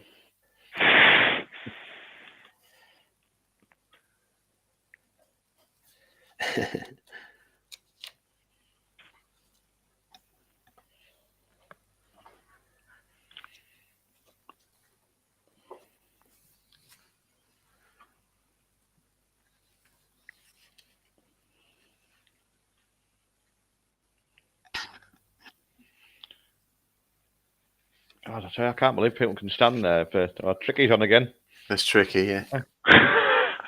Bit of a late shout, that one, eh? Embarrassing. Yeah. If you're going to oil, you've got to commit to it. Yeah, I agree with you, Tom. You started out the traps and you've got to will them home. Oiling is about willing them home as much as getting the glory. You're not wrong.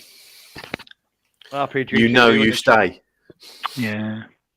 RPG TV, when Inky won that Gold Cup, never ever played it with sound, did they, for some reason?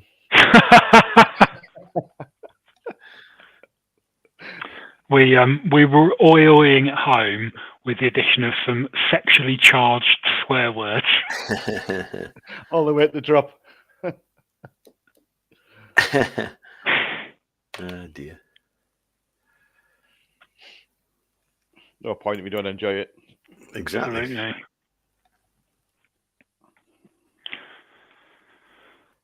Next race up, 7:48. Pocket Lola, slightly more fancied than Bocco's Vieira.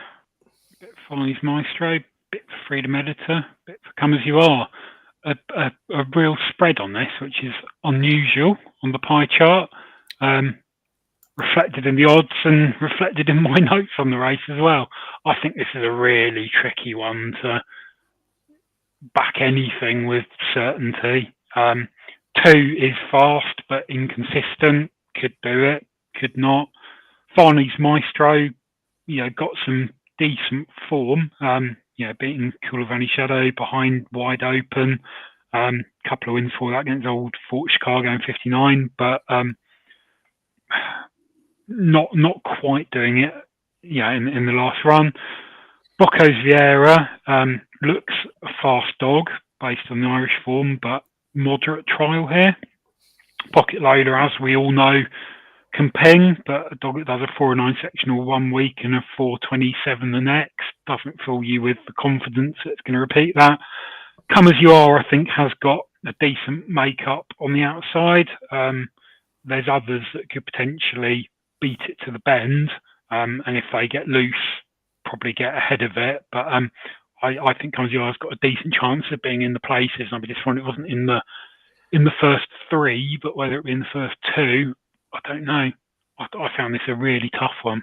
It is a tough one, and you're right. Actually, I was there that night when Come As You Are trialled, and I was quite impressed with her. She trialled quite well. She's probably a bit hit and miss start wise. That's the thing, and that's probably they stepped her up in trip in their 5.75, and yet she's won an A1, albeit at a very short price, a decent enough time, 27.67. That was with the guy taken off mine, but she's got a bit of a speed girl inside her. Pocket Lola, who I'd probably got. She'll stay fairly straight. She might edge in a little bit.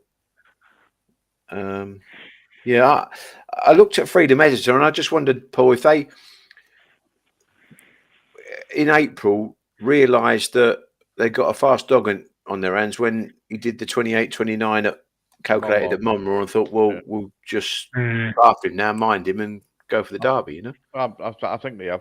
I know that infield Trojan, which the backed him United 5-1. I know they think the world of him, and his trials were like 29.50s or whatever. And Freedom Editors was running that puppy cup with him, and they both ran really, really well in it. I think it's just overpriced at 7. I think it's a massive price if you get a break out of him. Yeah, I actually agree with you. I had him shorter than that. I did have him shorter than that. Yeah. He's still there, isn't he, on there? Matchbook 7.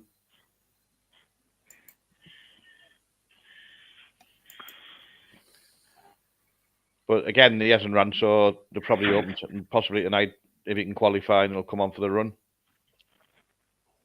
Trials are all right, aren't they? But they're not the same as races. Yeah. But it's not like they've just fetched him for one trial. That's what makes me think this dog has been trained for the Derby. Oh, without a doubt, yeah. And I've got every respect for Paul Salas, the trainer as well. Yeah. I don't think he's an idiot by any means. It's like you said, if you look at that Monmouth Puppy Cup, you look, like you said, that infield Trojan. He wasn't running they've done the same with him, because I think they're quite fancy him. My mate speaks to Tom, and he said to me when we were going up to last week, going up to the kennels, he said, they really fancy the dog. They've bet massive prices to win the Derby. And like you said, and he was 5-1 in the heat, so you have to have a double to only be rude not to. Yeah. But, I think you're saying now, I think they've done the same with this. Well, why wouldn't you? And like you say, he ran really well in that. Like you said, it's not the fastest. The track's not as fast as it was at Monmouth. So if you're doing 28.20s, now you're doing a good time, aren't you? Yeah. So, you really are. Yeah, that's fine. So why would you want to be, Yeah. I'm not listening to interviews, but Go Wide was said Kevin was not positive about Trap 3, saying it's touch and go. It's going to get him here. So if 3 wasn't in the race, I suppose, would you fancy Bocco's Vieira or Freedom Editor? The problem for Bocco's Vieira is that it has got 3 and 5 either side of it, and both of them able doing fast. Yeah. That's probably Kevin, he's got someone at home sitting on the machine. It's not a big enough price for him, is it? Yeah. Problem, yeah. He likes a big price winner, doesn't he? Yeah. Bruce TFL had Drake going over him. All right.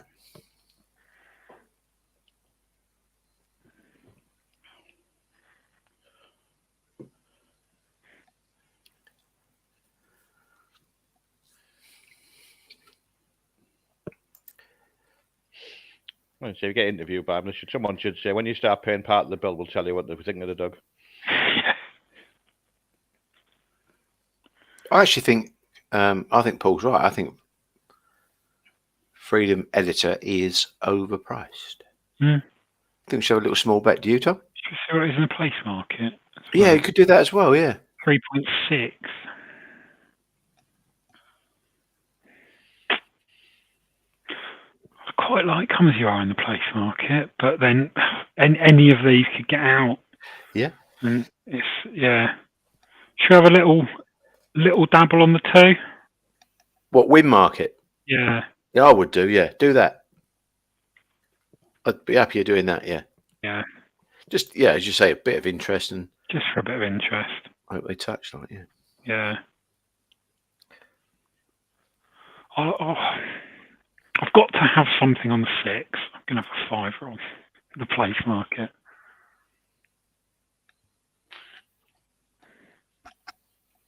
Have to. It's getting better in 29 to 2 on the thing now. Yeah, it is. Yeah. They're getting close. The 3, 4, and 5 are now getting close in the top end of the market as well.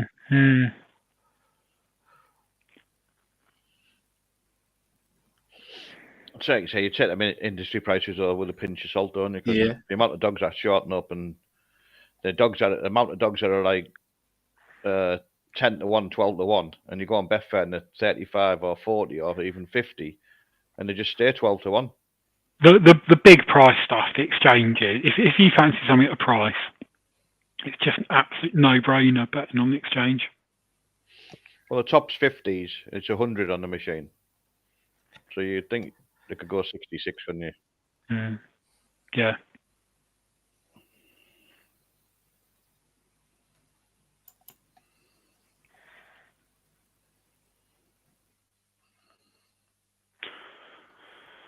Pocket loader into 5 to 2. Bocosier is going out.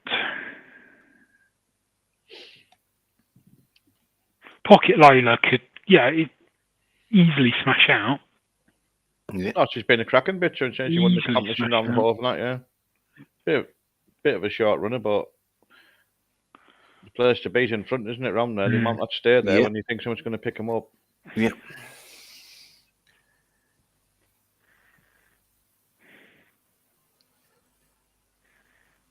Oh, they're shot in the blue back up now as well.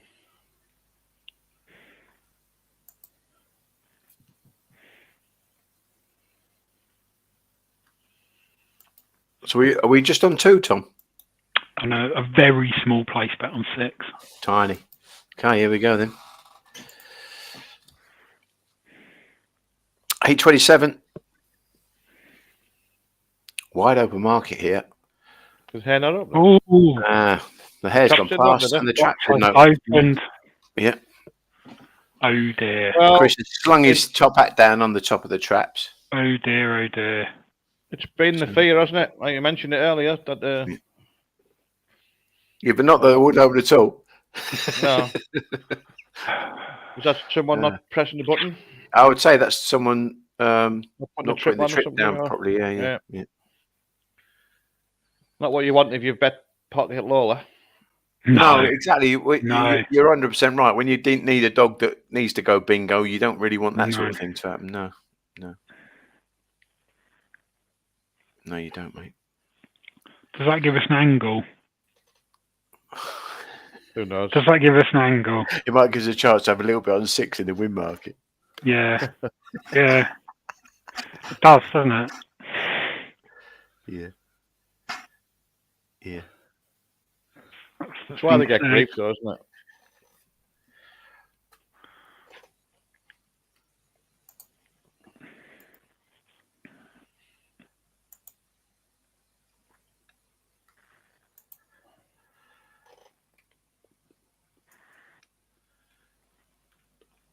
So what is it? Are they down to 2 nights from after tonight then? They are, yeah. Yeah, it's Friday, Saturday next week, and I think it's just every Saturday from then on. Right, you.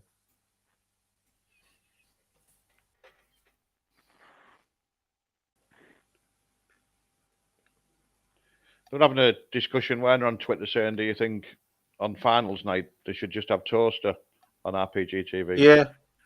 Yeah, well, I think they probably should. Yeah, but it's just like you said, they Derby and they'll go to Crayford a minute later. Not even show you them celebrating or anything, because of the way the time the race is up. Yeah. Forwards messing it looked like it was having a bit of a dive at the traps there. We've lost your camera, Watty. Do you want to try turning your camera off and on again?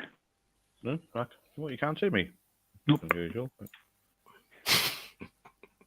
How's that working?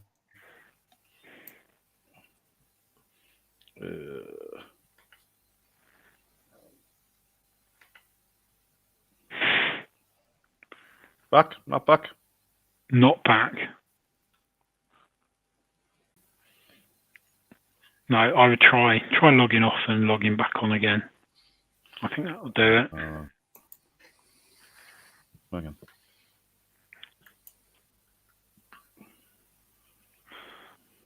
It's the curse of the toaster traps.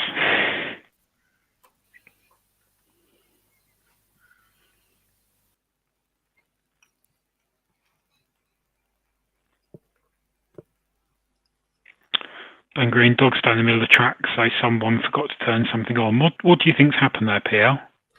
I think it's the trip, Tom. I think when the hare goes past, you have to put it's almost like a plastic straw, almost obviously stronger than that, but a bit of plastic, and that then when the hare goes through it trips it, and then the wire goes then to the traps, and that trips the traps. So you have to manually crank that after each race. Yeah, so it just has to be, because obviously when you think about it, Tom, when the hare comes past it and it's flicked, then it's in a different position. So then you have to put it back for then when the hare comes past to enable it, and that someone might have forgot to do that. Human error. At least they've chosen a quiet night for it to happen. Yeah. You must have seen all sorts as a racing manager. Yeah. You get rickets all the time with people. I remember one night, I hadn't been there that long because Stephen Ray was still there as a general manager, and we'd just taken on a security man, and they were out on parade, and he rung up from the paddock to the steward's box. He said, I don't think the three dogs are the right dog, he said. So what you get out of the track for then? What he said, because he was an ex-policeman actually. And anyway, we got it back to the paddock, and we looked at the earmark was different to what what it was. But it was George Lang. He said, it's definitely the bitch. I said, I don't doubt it's the bitch. I said, but she can't run. So we pulled her out, and it turned out that it was the marking steward was one of those Friday afternoon ones, Paul, where you'd be in the pub, and he'd earmark the bitch and then put the wrong earmark in the ID book, so it's actually wrong in the ID book, and no one had picked up on it, and obviously someone had marked it up in the office. Yeah. And then the paddock steward Chris Buzzy marked it up, and then young Tim Binns he just went, that can't be right, and he changed it to what he's read in the book. And of course, if he'd have checked it, if he'd queried it and checked it, then we'd have found it then. But he actually ended up getting the sack for that. Really? Wow. Yeah, he did. So, what do you think would be, in terms of the track without stands or anything, what would you say would be the most suitable Derby track in the country? As a track? Not a venue. Yeah, a track. Good one, that. Probably Central Park, I think. Probably 500 meters. Yeah, probably. Good long run to the bend. Yeah. Hove, probably. Yeah, I'd say probably Hove. Yeah, Hove or Central Park. Yeah, they were the two venues I mentioned earlier on, but Hargreaves Hove. actually to get quite a big crowds there, they might struggle. But Yeah. I'd like to see Romford extended another few metres. Any Jake, hear me? Or We can. you see me? Probably for the Go best. on. Chris. Your camera's been a lot better than usual until now. Yeah, it seems to drop out regular, isn't it? But probably for the best. First for radio. 92 now, editor, or someone industry prices, or they're having a discussion behind the traps. Hmm. Head in hands. Is that Mick Keneally behind there? No. No.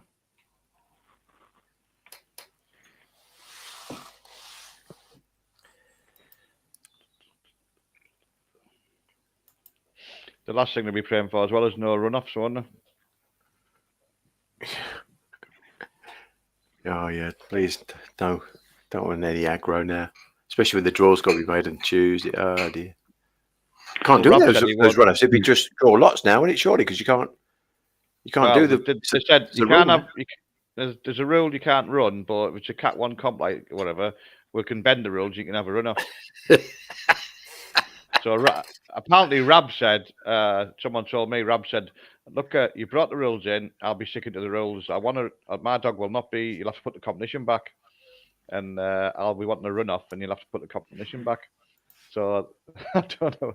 He's right, isn't he? You can't. You either can run him or you can't run him. You can't just suddenly say, "Oh, it's a Cat 1, so we'll just bend the rules."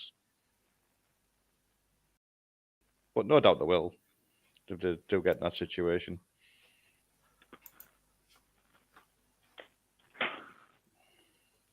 Back behind the traps.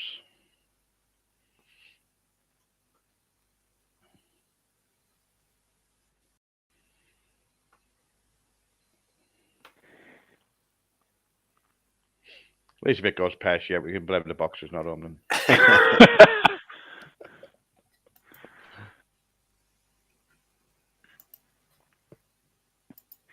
So what they've done, they've taken the dogs back to the kennels to get them out of sight of the hare while they reset it? Or they've just slowly eased it round? I don't know what they've done here, Tom. Well, they might not have had to move the hare, might they? Yeah. And away and racing, and one flashes out. Make It For Was on the inside, trying to show early pace down the middle is Finest Maestro and Bocco's Vieira as they go round the first couple of turns. And it is the red, Make It For Was, that goes on. He's a length and a half clear from 4. Bocco's Vieira, who's now starting to make ground and swoops round the outside and goes on. And he's kicking well clear here for Graham Holland. It's Bocco's Vieira. He did what he said on the tin. He's come from off the back to win it, but he got there handy early doors. And he's raced away in the closing stages. Make It For Was, who came in as a reserve, has got second, and third was Finest Maestro. It's obvious back, isn't it? Well, the thing is, like we said, isn't it, if you'd bet pocket lowly, you'd want your money back, wouldn't you? If you could get out of it, well, after them traps haven't opened. Yeah. 2 was walked on as well, and then when he's come to get a place at the third bend, he's run up the arse of 1. But 4's done it well in the end.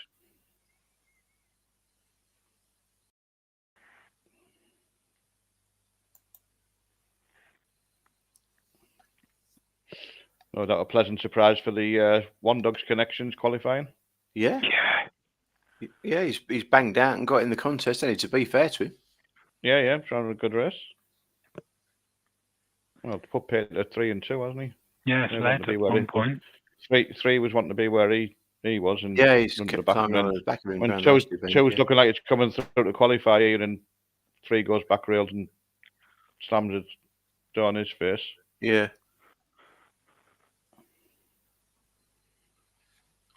Sean Giffen, get in. Give me the good news, Tom. Sean Griffin, you're top of the leaderboard. Well done. I'm having a shocker tonight.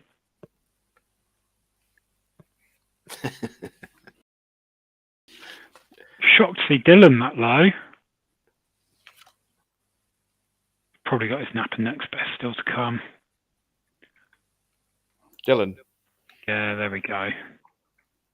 I'm pretty sure he put that up early in the 4 dogs he put up.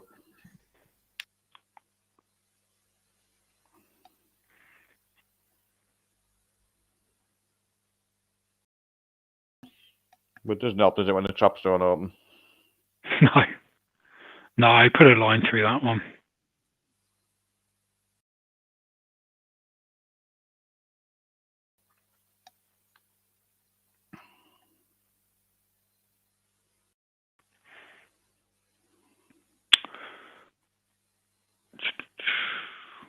Next race up. Here is the pie chart. Bocco's Bud set 42%. Wide Open 39%. Havana Bailout 17%. An expensive dog to follow, Havana Bailout. Turned over 8 to 11 and 2 to 7. It's just very flash trials, and it'll do a flash run in the competition, but not very consistent. No. It was really short when it got beaten in the competition at Newcastle. There's the market that's forming at the moment.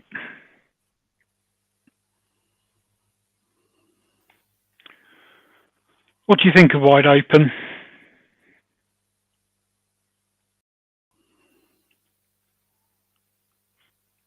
Mate, I don't think she. I mean, it's not rocket science, but I don't think she wants to be in trap 1. Yeah, I'd agree.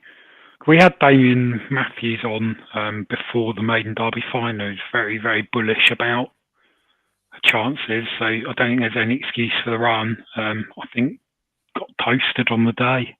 And yeah, I agree that the one is massively, massively off-putting for me as well. Yeah, I couldn't be back in a sharp race out of trap 1. Which makes Bocco's Bud sit the obvious one, but Ben's Lad, I think, will turn left out the boxes. So Bocco's Bud sit really needs to get clear of Ben's Lad. He has run out of trap 6 at Crayford, Ben's Lad, as well, though. So I think he's drawn the right side of it, because I think he'll have as much pace as it. It's 540 dog, isn't it? So I think he'd probably have as much pace as at the corner. So I think he is drawn the right side of it. I'd be with 4 just because of the draw 1. What about UPL?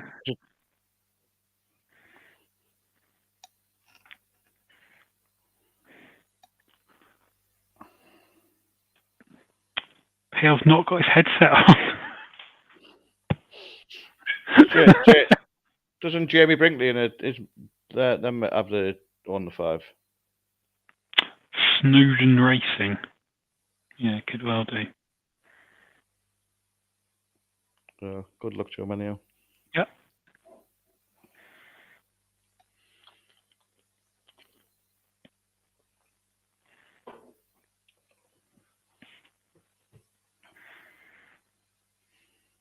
Has he forgot he's got his headset off, like?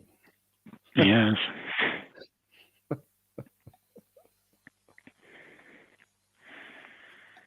Put it on full screen, we can point at him. He'll work it out eventually. I'm sure he's got a plan. Got a text from Emily, who's in the other room. Apparently birds are flying into our patio doors. the toaster curse. Alfred Hitchcock type. Yeah. Very much like that.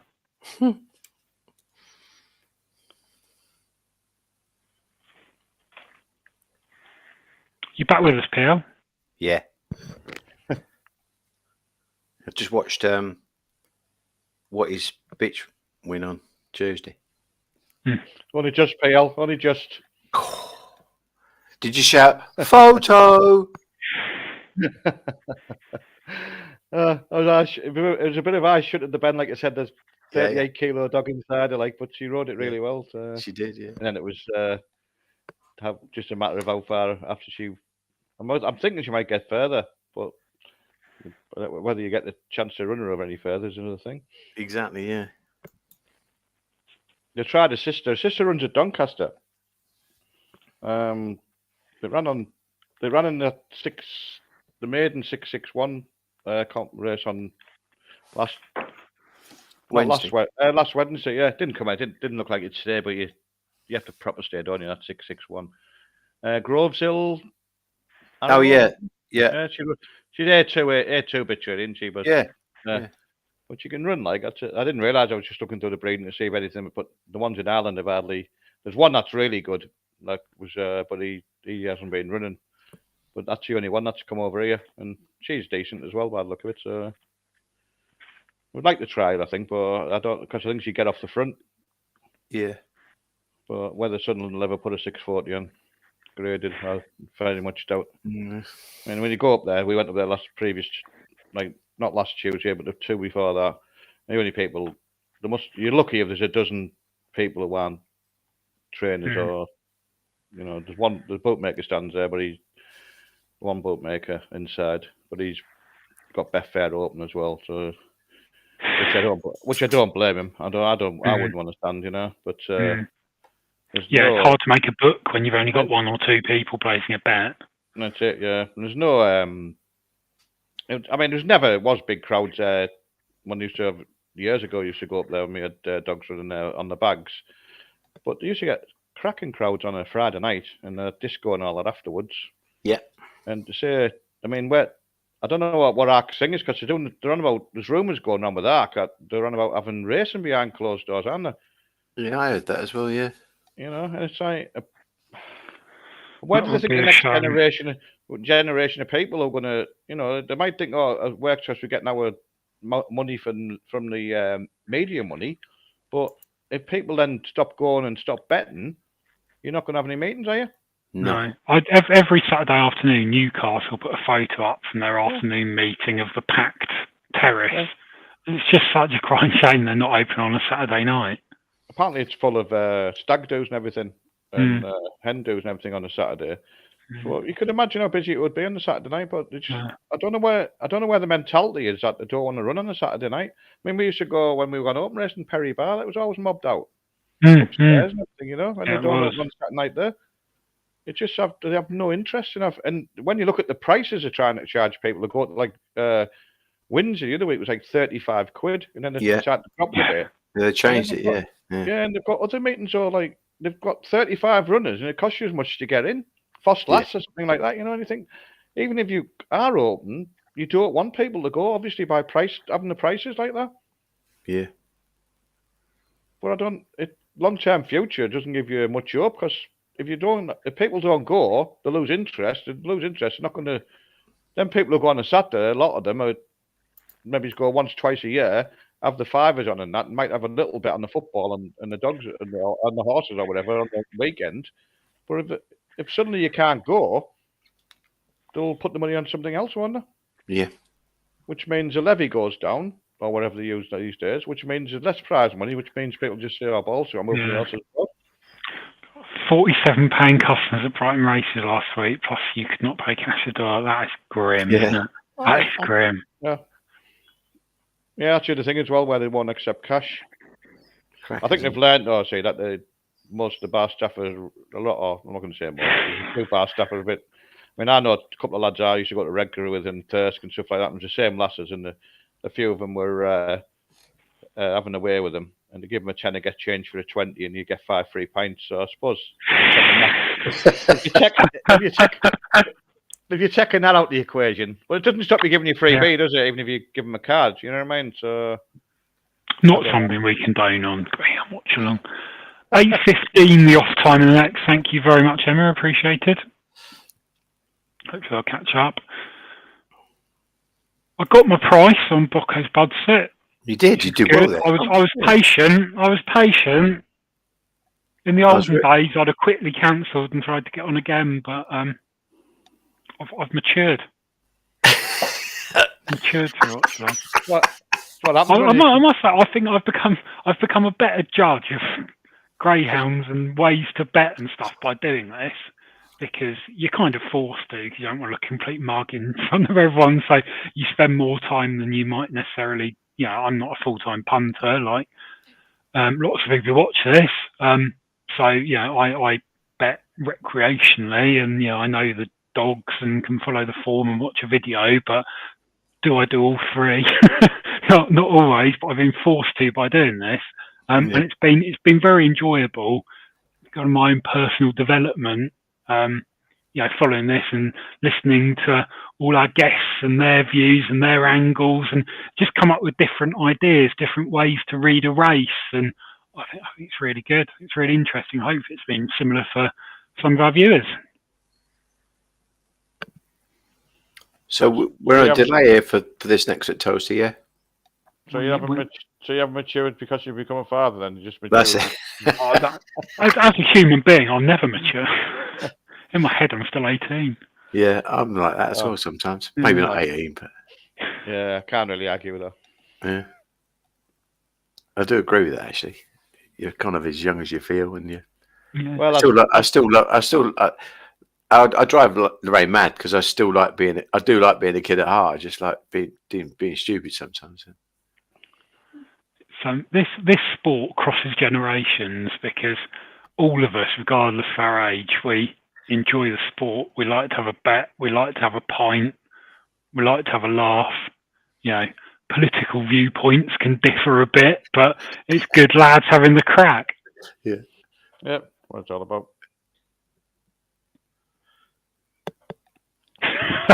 Very good, Ben. I won't put that up on the screen, but that's made me chuckle. If anyone wants to send us any comments, we can put some of them up on the screen. You have to be on YouTube, and I think you've got to be signed in. And if you're going to sign in, you might as well subscribe to Greyhound Watchalong on YouTube. And then you can go in the chat. You can also, I think, do live chat on Facebook, but no one really seems to use Facebook. That thing about Brighton, I think that was a shame. I think that was a ridiculous amount of money to get in as well. But like I said as well, Chester, when Chester was on, apparently you couldn't pay on the day. So you've got people who might think, I'll go to the race if it's a sunny day. Yeah. You get up and go to the races, but you can't pay on the day. Yeah. It's like, what's all that about? Yeah.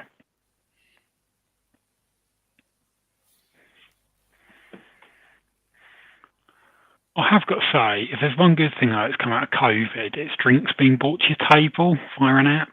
Because why queue at the bar when the drinks can come to you? It's absolutely superb.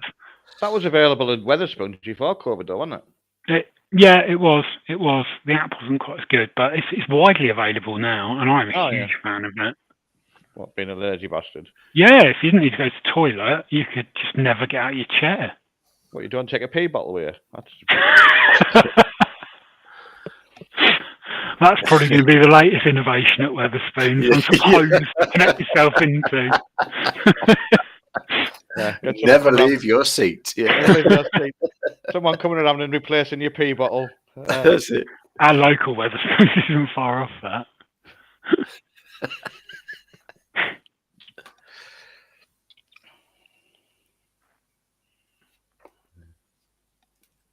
You don't mind going to the old Wetherspoons, do you? For the old Lavazza coffee.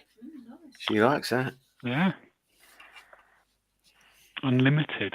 That's it, unlimited as well. You know, nothing's unlimited in this life. Bargain, mate. Bargain. Finally given in this week and got a Greg's loyalty card.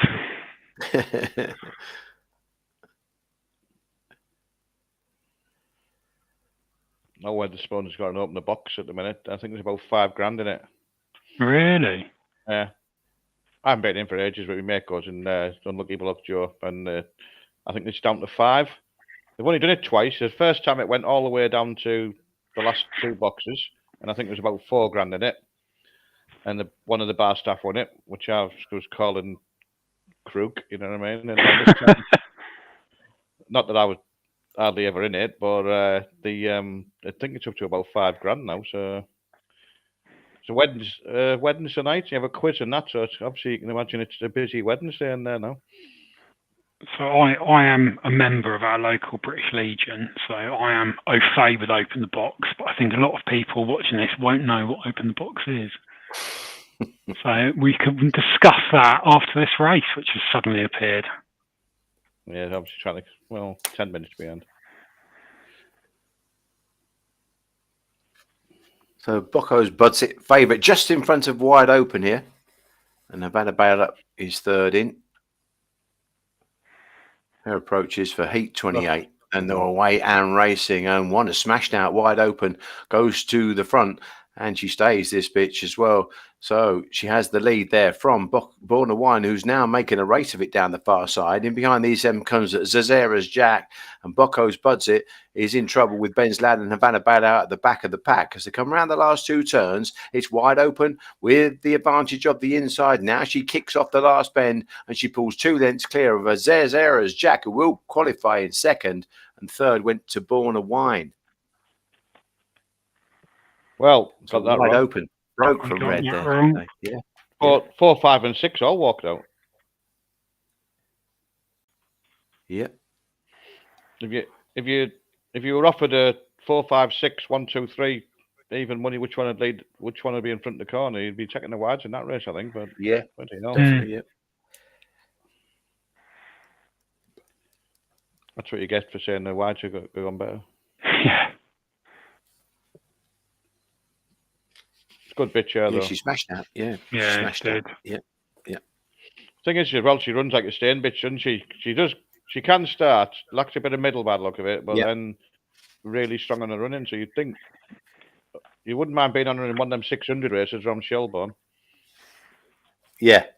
I said that to Ian. I just thought when he stuck her up for the maiden derby, I said, she just looks a stayer to me. But, obviously she's running against I'm not saying average dogs, but not, but she progressed. She's definitely progressed in they obviously think a lot of her, and there she's proved that she's not that bad, is she? Oh, she can run, that's for sure. Like you said, she looks like you said, wouldn't you? You'd think a career could be exceptional over 6 pence.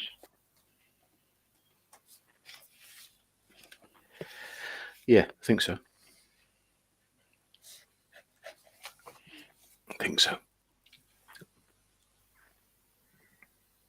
Moved up a little bit, but not. They've all moved up, haven't they? Yeah, they have, and again, I think that tends to happen. 29-16. Oh dear, they all cuddled going in the bend when 3 was moving off. Yeah. The thing with her is she's ducked back to the rail, hasn't she, halfway up the run up, and then there's a massive gap between her and the 2. Yeah. No, she's definitely done that right. She's a good bitch, though. Never thought I'd be saying this to you, Watty, but is there a light you could turn on in that room? What, with electricity bills these days?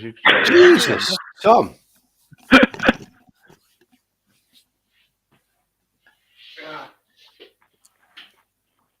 I hope he's not like Lorraine, keeps looking at the smart meter, thinking, "Oh my God, what's the point of it?" Ours is in this corner. Let's have a look. Yeah, it's flashing red.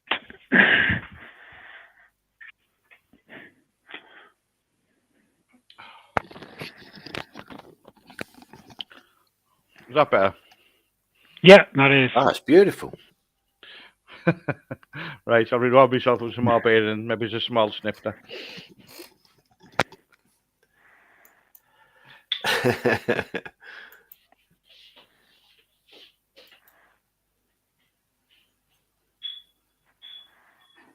Barcodes. Yeah, it's weird. And sometimes the trap's open, Tommy. You just think, what? How's that happened? Yep. We're still in front for the night. We keep hustling. Yeah, I must admit, I sometimes think that about Doncaster, so it's not just Toaster.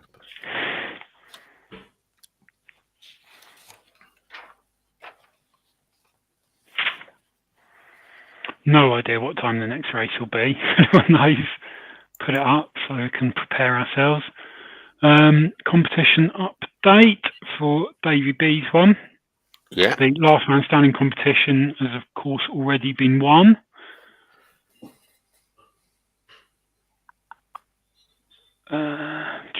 Right. Sean Griffin's still up top. Bomber McCormack's up there.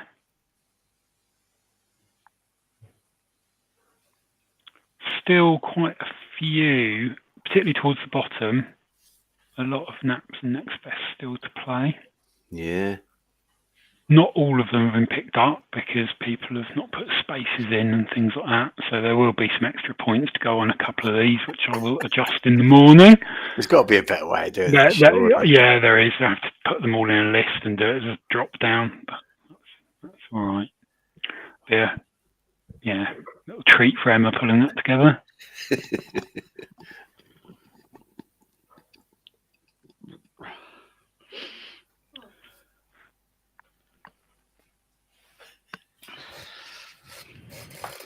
Just a small whiskey since I've opened them on. You've got to be up in the morning. Kennels. Yeah, of course. Colin Murphy says you've got to put in for expenses. What? To cover the lighting costs.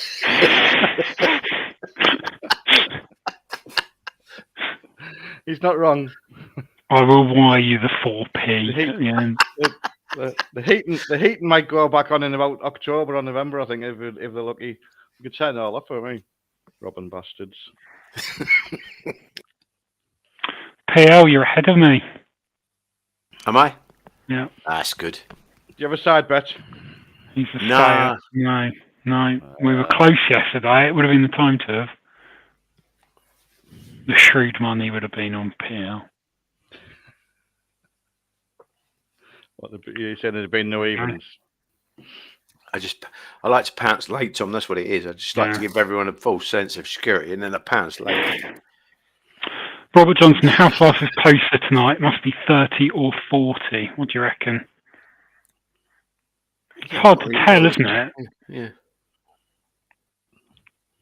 So Well, did they say the going was fast the previous 2 nights, or?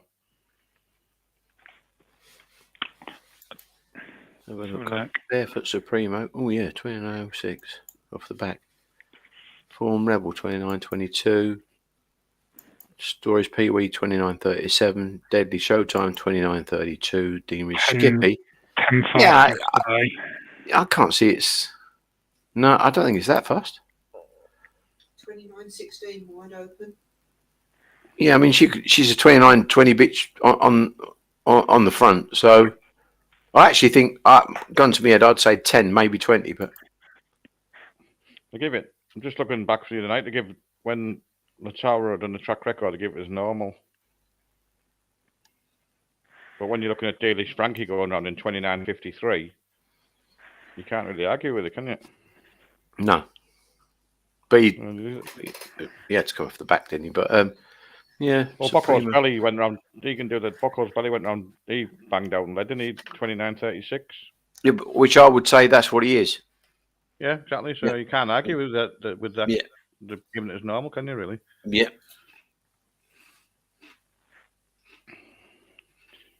But I don't think it's about times on there. I think it's about who can make the bend.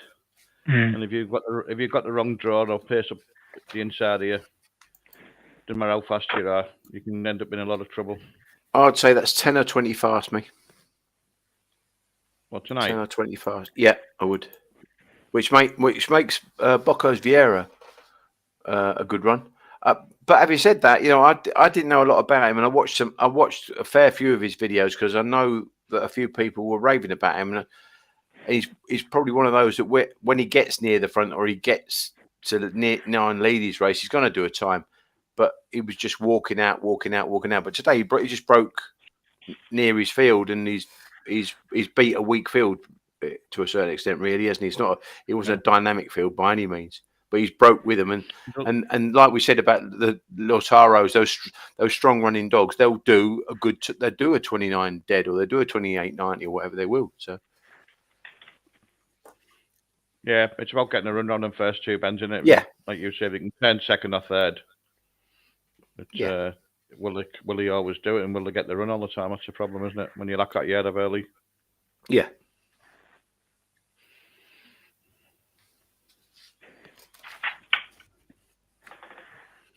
I know Ladbrokes were betting on the Trap Challenge, weren't they? And I was just going to back 3 and 4. And I think 4 was 11-2 or something like that. And then in the end, I was up an hour and didn't bother. I think I'd probably been doing all right, wouldn't I? If I'd do it. Yeah, I do that a lot. I just said that to Tom yesterday. There's a couple of dogs I owned and ours, and I'm like, well, I won't. And then all of a sudden the price gets clipped. You think, no, I won't bother. And after you think, what did you do there? Finley always he used to say to me, just have a little bit to save the brain damage. Do you know what I mean? Even if you don't really, just have the little bit, because at least you'd know you got a little bit of a profit. Rather than go, I'm more likely to do it when it's a big price and then do the money than when it's a shorter price. Yeah. And then you watch him win at like 6-4 or something, and you think, I'm not backing at 6-4, and it wins. And you obviously had got more chance of winning, haven't you, than think, well, if it's 10-1, you're like, I'll have a go. And it runs like exactly. And it runs like a 10-1 poke, but you only need 1 in 10, don't you, to win to get something out of it. But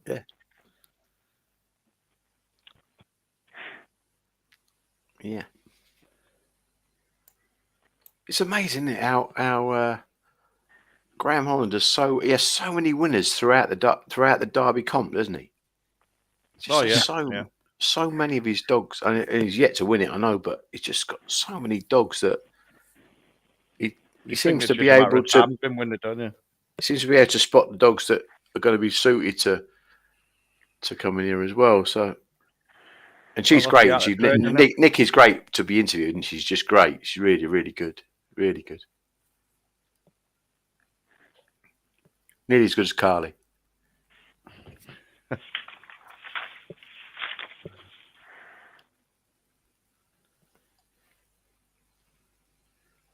Just interviewing Carol Ramsbottom here as well. He's breaking in that jacket for Carn Hughes. Look.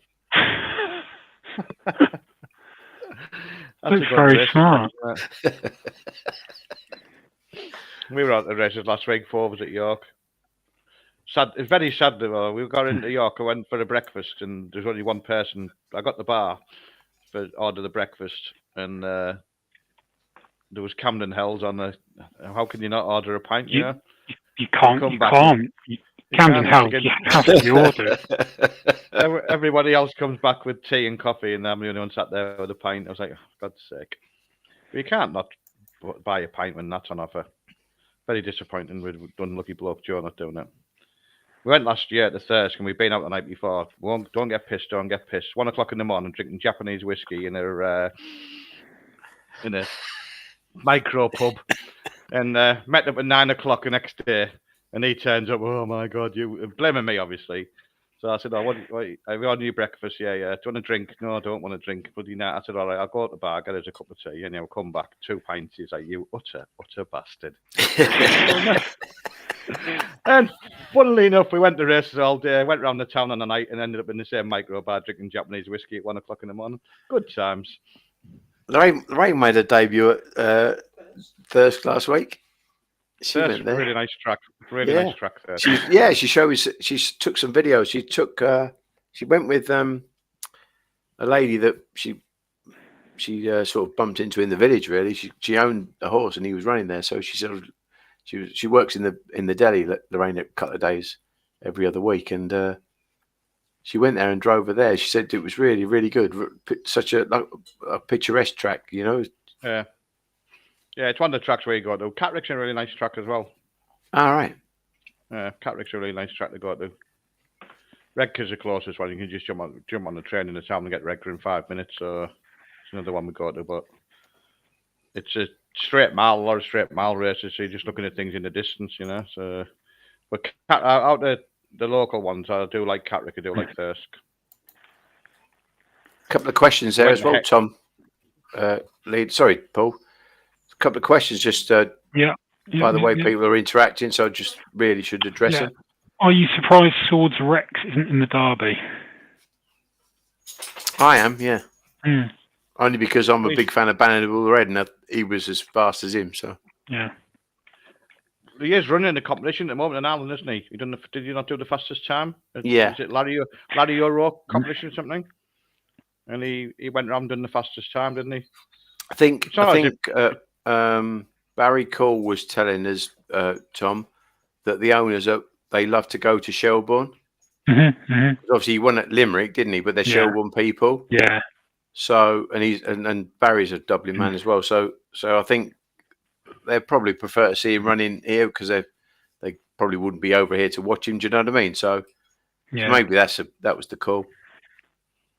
Yeah. I've had just explain to one. I've had a few quid on Deadly Destroyer. I saw Carroll come on the TV and I panicked that he was going to say that Deadly Destroyer was an absolute sure thing. So I saw it was 4 and I quickly pressed on with that. So if you're not happy with it, we can get out of the bet at the price. No, but I had a tiny bet on him myself. He was 4-1 in the week, and I don't think there's too much to choose between 1, 2, and 3. And I've got an idea that from what's been happening is 3 will just go bingo and he could get to the front. So look who's back.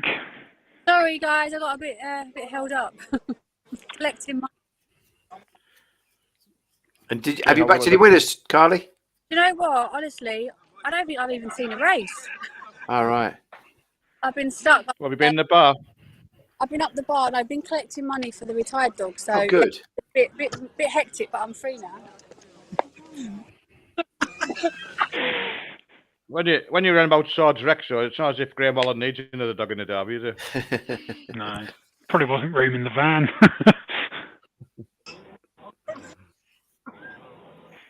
And what was the issue, Carly? Did you find out what the issue was where we had the no race, or not the no race, but where they had to take the dogs out of boxes?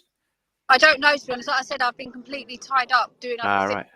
I've missed quite a lot of the racing, so luckily I can just watch the racing now. So hopefully, try and prize a few winners. And have you raised a few quid? Yeah, there was plenty of money in the pocket. So yeah, people were quite generous. Good. And is there anything else on the card that you fancy? I like the red jacket here. I think he'll improve for the run. So yeah, quite sweet on track 1 here. Deadly Destroyer obviously is a fast dog, but I do like the red. I think he'll improve from his race last week, so he should go close. Yeah, got a nice turn of early, hasn't he? Larry Dunn's owned dog, and Graham. Obviously, Graham's got 2 in the race, and he Romeo Majiko, who ran so well in the Derby last year. So yeah, so it's a hot race, and it's all kind of they're all drawn 1, 2, and 3. But I guess to a certain extent, yeah, I get what you're saying. You want to be drawing the inside of the 3 of them, then if they're all rushing into the turn. Yeah, it's definitely a tight race. Like I say, the one has got the inside, so. You know what it's like here. You've got to be out in front and get a break and get the rouse. You've got every chance then. And we've seen a few wides as well win tonight, Carly. You haven't seen all the races, but there's been a few dogs that where they've been struggling in the kind of Thursday and Friday cards that they've been doing well tonight. Yeah, it was definitely a concern. The dogs on the outside and they, like I say, they do seem to be running the track better tonight.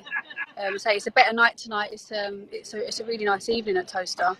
Weather's brilliant. It's not cold at all. There's no wind either. So, yeah, everything seems to be all okay. Nice one.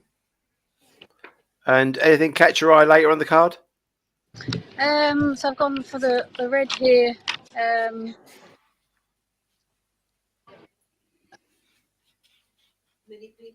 I like a dog in Heat 31, a dog called Mystical Mario. I liked his trials early doors. Sort of caught my eye in a couple of trials that I'd seen him in, but he kind of went missing for a little while. And his trials back haven't been as quick, so I don't know whether he's had an issue. Yeah, I thought that as well because he won an ON2 in a 28.55 in Limerick, and he looked quite a nice dog. And you're right, I kind of got that impression as well that maybe John Lamb's just been struggling with him, maybe to get him right. And he's a big dog. He's 39 kilos, so yeah, sort of probably tops the scales of most dogs in the competition. But he definitely caught my eye in early trials, and I have been following him, and he kind of went missing. And like I say, it'd be interesting how he goes tonight. But yeah, I have seen him in trials. He's got good early. So yeah, it's got good early. Yeah, runs tonight. Yeah, no, it's a good shout. That I actually had him second in behind Liam's dog in the same race. Who's obviously he ran in the Kirby, but yeah. So that's I'm pleased you stuck that up because I was the same as you. I thought he might be a fair price sort of thing, and you could have a bit of a go with him there. And the last race, got any opinion of the last race? In the last, call that a tough race. Call that a tough race. Yeah, that was. I think that was the toughest race on the card for me. Yeah. Going behind here and get the Okay, they're going behind. Yeah. atmosphere. We've got the value, got the V. You can't eat it, but we'll see. Yeah, we've gone with 3 here as well, Carly. You obviously like the red, but Tom's quite sweet and Deadly Destroyer. He's got the value, he said. And you'll tell him afterwards he can't eat value, all right? Greyhound 2022. There we go then, 8:29. I'm muting Carly. Fancy runners on the inside. 3 boxes here. The way and racing to a fairly level line between 1, 3, 4 and 5. And it's the red up on the inside trying to bridge the gap. Oh, trouble there for 5. Romeo Majiko got in trouble at the back along with Frosty's 10. And down the far side, Daring Deezer has gone on here. It's Daring Deezer has gone clear from the red. Night Tornado, who's trying to get past him. Then they're clear from 2. Romeo Majiko, who's looking to qualify back in 3rd. And up towards the line, Daring Deezer is going on to score by a length and a half from the red with 2 back in 3rd. Bit of a shock there. Smash boxes again. Sure, good early because they've all come looked like one was going to go roaring up the inside here, didn't it? And then 4 again, like we were saying about pace from the winning line at the first spend. Two's done some amazing amount of running to get as close as it has.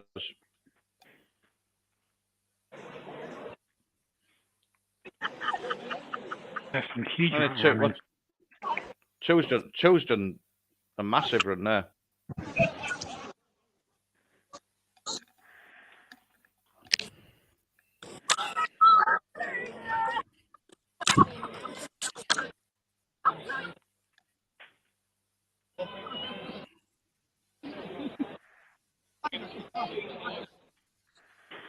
There weren't too many oi-ois on track there, Carly.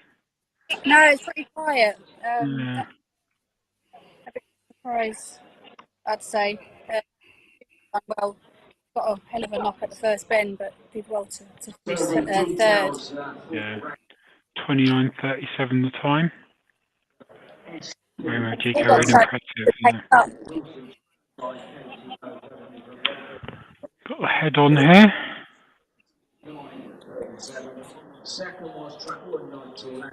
Ping, they've come out pretty level, haven't they? Yeah, it's just saying it before. Just what I was talking about earlier about where you get a sectional and you think, oh, that's all right, but then that dog's then took a length out into the corner after the line. Yeah. But I think the dog to check out that race there for me is 2. I think the 2 is an amazing amount of running after the bother it got. I know he's a fast dog. He's running against Susie Sapphire in that, wasn't he? And he was closing on there when he checked up behind her in a big final. But yeah, I think the 2. Has it gone right a bit or has it gone straight? Yeah, it has stepped right initially out the boxes, which is a bit of a surprise. It looked like it wanted more of an inside line than 4. I think 3 would probably be the ideal box for Romeo Majiko. Yeah, can't argue with that. But I think he's done a lot of running. 29:37. Only 3 more heats to go. It's been an emotional 3 days. Is this your first night at the track, Carly? No, I came last night. It was absolutely freezing, but as I say, tonight's a better night. But Thursday and Friday's been brilliant. Yeah. Pass a dog and the performance has been really good. So yeah, it's nice to be back again in the warmer weather. Yeah, absolutely. Well, I should get warmer from now on. Bloody hope so. That's why they should hold it in the northeast. It's always warm in the northeast. It's always cold coast there, even in the summer. It is, yeah, it's the coldest place in the world. The number of meetings they lose due to the weather, it must be higher there than any other track, but it's just so exposed there. They're just putting the boughs around at the moment. Interesting. Oh, I don't know. That'll be. Who have we got in the next? All About Ted.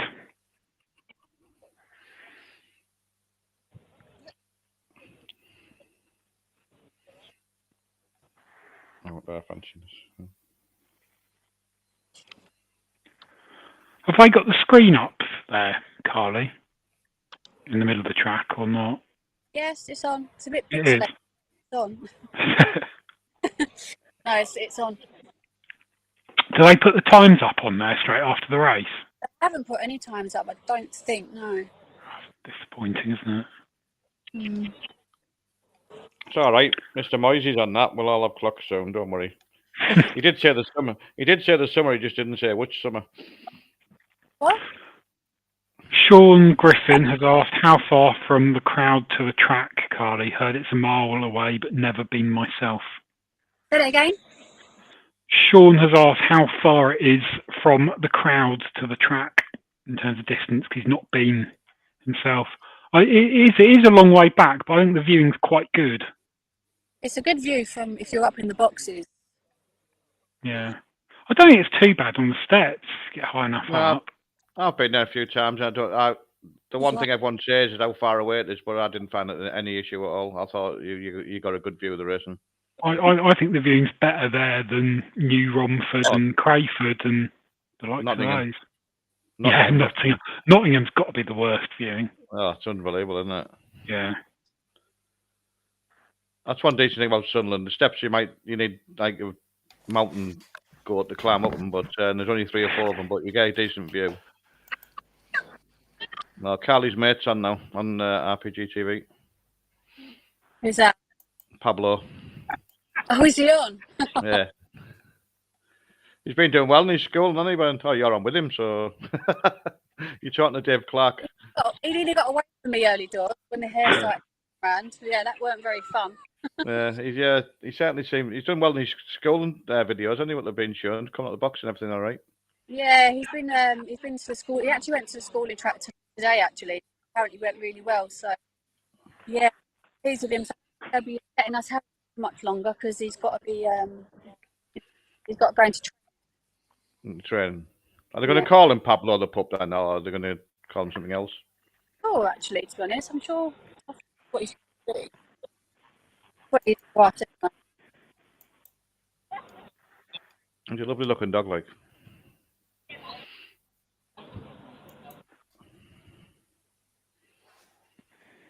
That's a problem now, though, isn't it? You check him and he probably knows what it's all about now when he's been in school and that. Yeah. So it's like...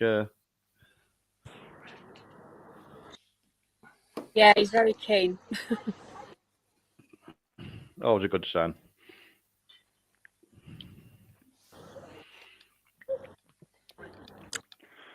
The 8:45 is going to go off at some point.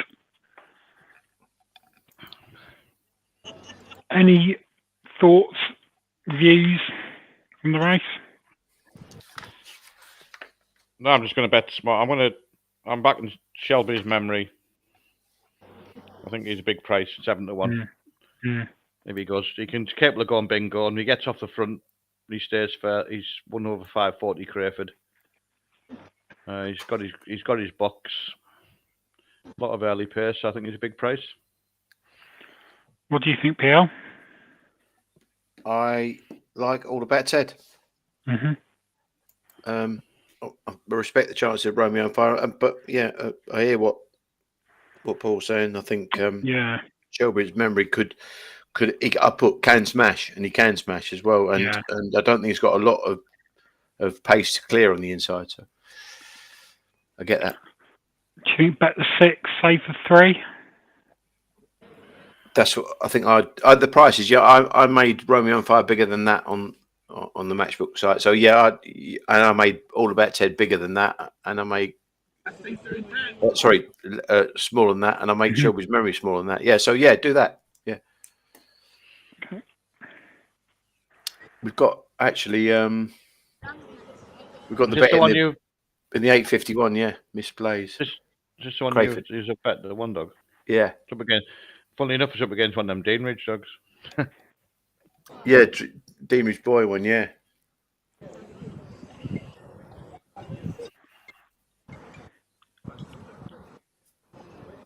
Carly, what's the crowd like? It's busy. Yeah, it's busier than it was last night. Seems to be a decent bunch here, and they seem to be like a lot of non sort of dog people. Usual All face. right. Yeah, good. Yeah. A lot of new people. So, A drink, all right. they drink all right. There's a I'm few saying, drinks. can you get a drink, all right? Yeah. The bars. Yeah, there's Right. That's the number one priority, isn't it, Watty? Of course it is, yeah. In that weather, you have to be careful not to dehydrate, you know. I don't think you need to dehydrate in here tonight. It's not that warm. I get sunstroke on the bin, so I have to be very careful. They're just about to come out on parade, I think.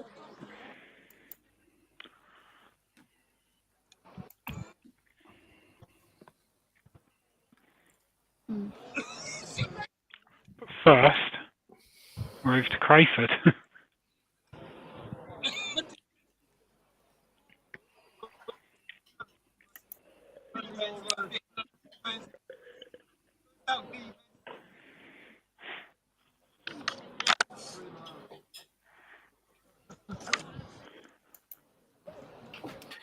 Miss Blaze.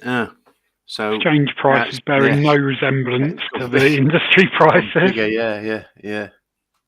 I think that'll come in. Well, they're betting the Dean Ridge dog against, you know. Yeah.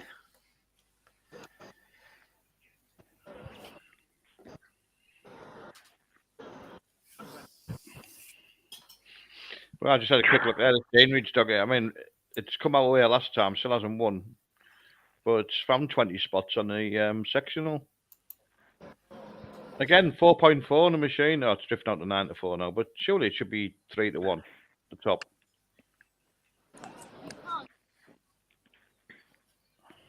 Tempting to have more on. The 2's a bit of a raver. Likes to chase up. But doesn't normally have much early, so might give 3 a run.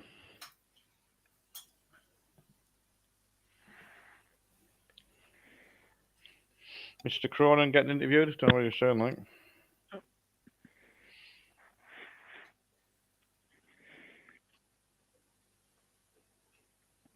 Jack O'Connell, any opinion on the new RPG TV presenter tonight? That's Danny Archer. I think he's quite good. He seems enthusiastic about the game. Yeah, I think he's all right. Yeah, I'd rather have him on than a few of the others. I won't mention any names and upset anybody. We all know who you're thinking.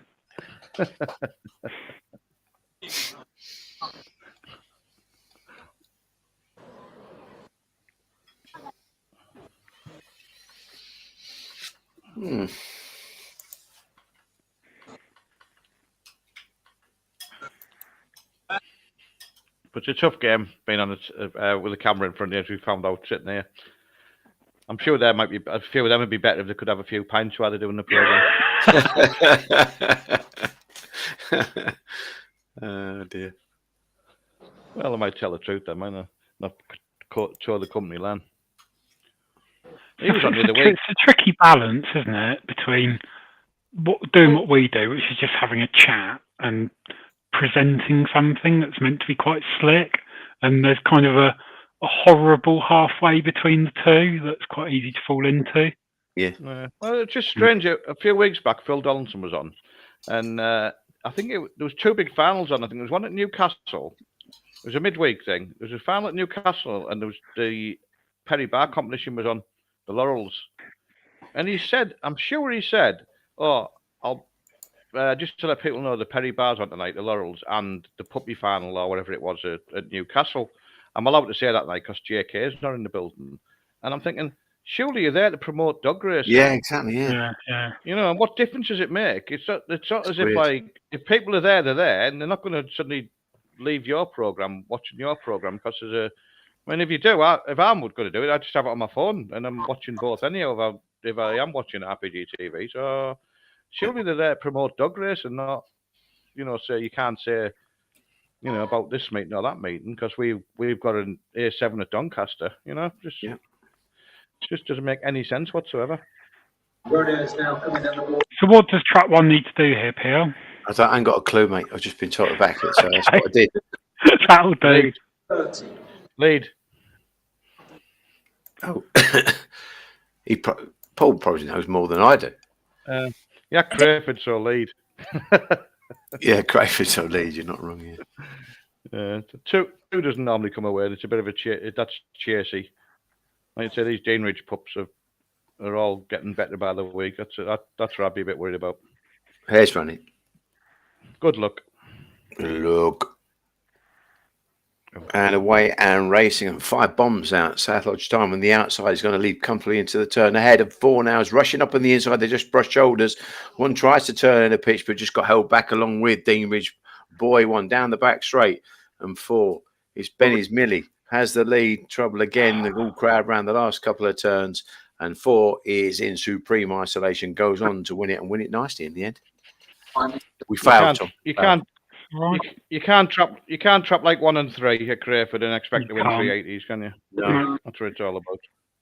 No. Unfortunately. On parade at Toaster. Or Towster, as I guessed last night. Towster. DJ called it. Towster. 7-4. Fernandez comes out of 5. 125. And Brendan Matthews down. That is an absolutely rascal top hat he's got on. What about 10? Yeah, it's wicked, isn't it? Owners Mr. Ari Brown. That's what I call jaunty, Tom. It's not the hat that's frightening. It's not the hat that's frightening. It's the trousers. Trousers, boots combo. You'll be seeing this on the catwalks in Milan next year. Yeah. You need that Fitbird back who used to do it. And the one with the dreadlocks, yeah. She was... She had dreadlocks. When they first started Toaster, and she used, I don't recall her, she used to take a while bending over in front of the trap. It was all part of getting people to watch, I'm sure. Got me watching Toaster, and I don't normally watch you. Right there. It's 2022, what's it? I'm only telling the truth what everyone else was thinking when she was doing it.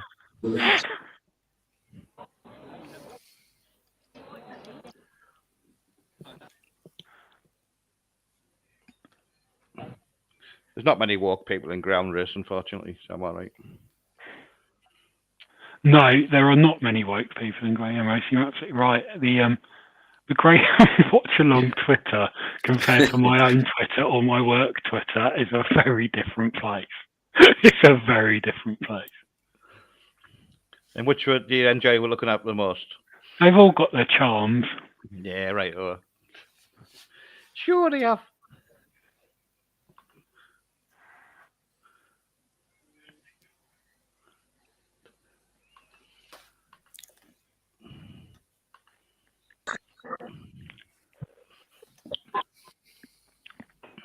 Got any idea what the off time is here? They've been going off about 10 minutes behind so far, haven't they? Mm. You haven't seemed to try and make that up. So maybe that's matching any horse racing on. I don't know. Yeah, it could be it.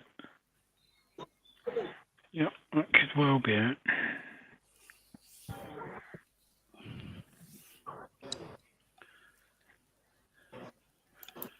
Oh, got the value with Shelby's.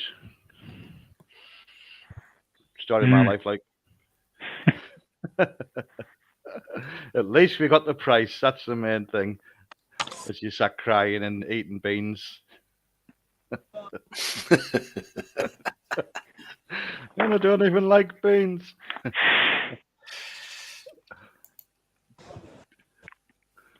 It's been quite a tough night tonight. I did think it was going to be. I mean, we discussed at the start. There's more value when it's tough, but it's been a grind tonight. Been a lot of which is typical of Toaster. To be fair, a lot of surprise leaders. Yeah, I And agree with that. This is one of the things which is, like you said, you look at like Sport and Chile and that when they've done the clock, and you just don't imagine that dog ever doing that break again round Toaster. You know, and you see other dogs as well the same. I don't watch a lot of graded racing around there, but when you look at the form and you turn it on, it's on with the same time as another track that you do watch, and you look and you think, 5 or 6 have to lead here, and they go around 5th and 6th. You know, it's just like even graded, they don't seem to be the ones that you expect to leading. You know, so, anyone who's betting there and making money regular, fair play to them. Here we go then. 8:30 of the Derby. Favourite here, All About Ted, just in front of Romeo on Fire. They're in 6 and 4. Good, Riding away and racing, and 2 and 3 break nicely, but All About Ted will be looking to clear him into the turn and cuts across. All About Ted goes on around about 2 lengths clear from Headford Mike down the back straight. It's All About Ted from Headford Mike. They're clear then of Glenvale Tony, and on the outside of that one, trying to make progress is Fernandez as they come off the last bend. All About Ted. He made the Irish Derby final. He's looking to get to the English version and up towards the line. He's thrown his hat in the ring there. All About Ted has won it and won it nicely in the end from the 2 Headford Mike. It was tight for third in the end between Fernandez and Glenvale Tony. A few more oi-ois on track that time, Carly. Sorry? A few more oi-ois on track that time. Yeah, he went down nicely. All About Ted. He's a lovely dog. He's done it from the outside draw. He's actually run an absolute stormer, to be fair. Yeah. Brave at the first bend. Get the bows around. Get the bows around. Give the wides a chance. Pulled it, didn't we, Watty? I bet I did back him in last year's 33-1. Last year's Irish Derby got a few good out of him to play part of it, but he is a fast dog when he does it right. There's no doubt about it. Yeah. And you're going to say he's going to get his draw all the time, isn't he? So that's the thing in that they would betwixt and between with middle and wide. They put him middle out of 3 and he kind of moves off a little bit. Then they put him wide and he just fell out. But he just broke with him there and used his class really. He was only a young dog last year, so that experience last year, I think, going to hold him in good stead. So I think this year, obviously, that's only his first round heat. Yeah, and showed himself a competition dog getting the Irish Derby final, didn't he? So he can do it. Yeah, he's definitely got a bit of quality about him. He's good enough to get to an English Derby final. There's no danger of that. And like you say, Paul, he's going to keep getting his draw, isn't he? That's the thing. Yeah. And most of the time, he's going to have dogs that are going left, isn't he, out the boxes? Not right. And actually, he is kind of racing the bends. He's not sort of keeping out wide, and he's quite brave as well. So, and although that can get you in trouble, sort of thing, it can also be an advantage when you start. Okay, so. Well, if you start all right, because you're just gonna concentrate on all the other dogs behind you, aren't you? Exactly. Yeah. And let's face it, the middle dogs are going to be going that way as well. So, there's going to be a lot of railers are going to be in the wrong boxes. So he's got, like you said, he's got his draw and everything, and he can run the Irish Derby finalist. Yeah. Carly. Yeah. Lorraine was saying, with the atmosphere and all the Derby fever, does it ever make you think, "Oh, I wish I was training again"? Oh God, not really. No, it's not. It's not. It is lovely when you see, everyone with their dogs, and they're getting the buzz. It's nice to be involved, but as from a training point of view, no, I think I'm in Lorraine's boat. Hung the leads up. Yeah. Oh, How's your dad doing, Carly? Is he all right? Yeah, he's good. He's recovering really well, thanks. So yeah, onwards and up for him. He's still getting a few winners. Yeah, keep him happy. No, I've not said if you want to. Yeah, that'll help. Yeah.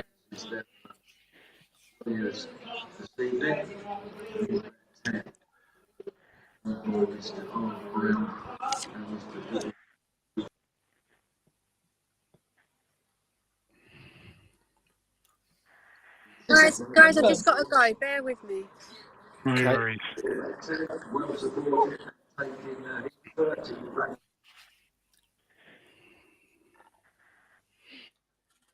She's pulled.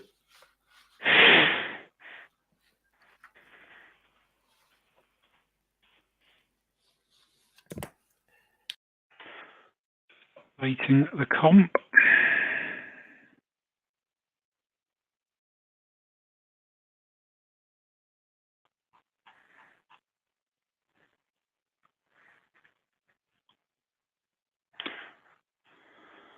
Bomber McCormack takes a commanding lead to 86 points at the top of the leaderboard. Ale Witt, who's been top, and Sean Griffin, who was top briefly, dropped down slightly, but still on a good haul of points.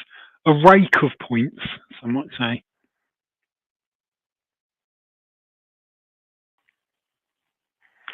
Still all to play for.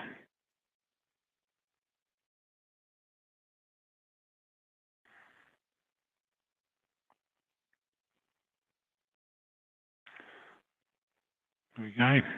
Not as much gold as there would normally be. Quite a few naps and next bests have been chinned tonight. There's a few that still need to be updated, but pretty much there. More races to go.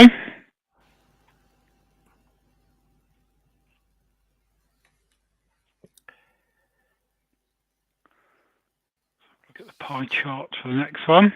Pie charts. We love a pie chart, Tom. Taking a data-led approach. Betting.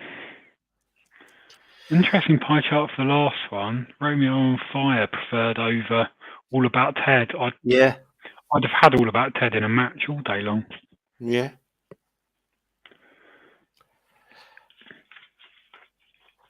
Ballymac Leon. I really fancy this dog. Do you? Yeah, I do. And Yeah. 2 over 4 actually as well. Because Carly stuck up Mystical Mario. Yeah. She must have seen what I see. Yeah, he's all right. He's all right. Whether John Lamb's just been struggling with him, I don't know. But I just thought Lemon Barticus not got massive pace. Mm-hmm. Joe's Champ is more of a staying dog. Farney's Richie is more of a sort of staying dog along with Lemon Reuben. I just thought there was no real earlier. And this dog was going up with Deadly Showtime and dogs like that in Limerick, and you've already seen him. So, yeah, no, I really like it. So I think this dog's got really nice pace. Really nice pace. Yeah. So he was me that. Is the trial of any concern? Really, no. No. Only worry about time when you're going to prison, right? Yeah, I've not seen the video of it. Comments. Honestly, he's quick dog. Trust me, he's quick dog. Mm-hmm. He's a quick dog. Yeah. And the fact he's done a 4:15 over the line. No, I'm not worried about the end time. I'm not worried about. I'm actually pleased that Liam's given him a look more than anything else. No, I'm not. No, that I think what it is, Tom. The fact that he's done a 29.79 means that he's value. Sort of 7-4. Yeah, he's 7-4 chance. Whereas I think it should be evens. If he comes out, that's believe me, that's way to win cancer. And we've got even more. Yeah. No. Exactly. Yeah. I'd have a go with this dog. Mm-hmm. I would. A proper go? Yeah, I would have a go, yeah. Yeah. Well, I try and get the old, the Paul Crayford losses back.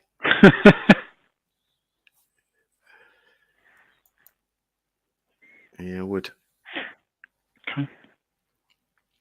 So wait for the price to tick up a little bit.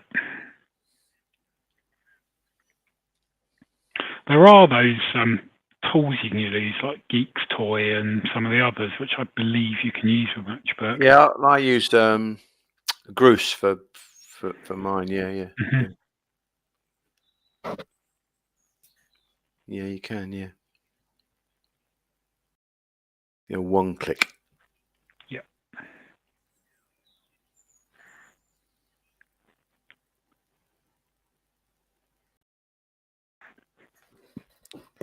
And we should probably just sort of get our money back with 4 as well, if you can fabricate that. Yeah.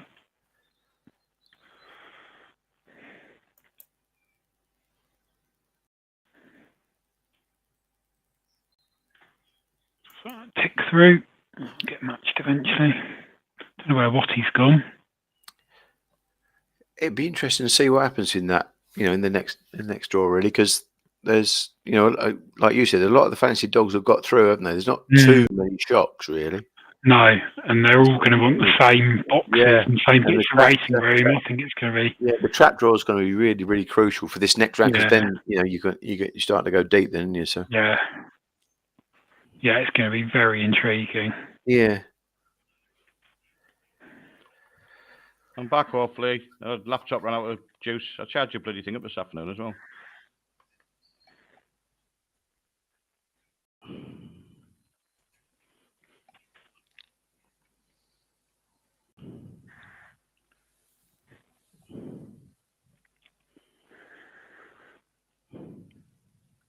This 3-dog at Crayford in X-Ray Crayford go back a few months, it was grades better than these.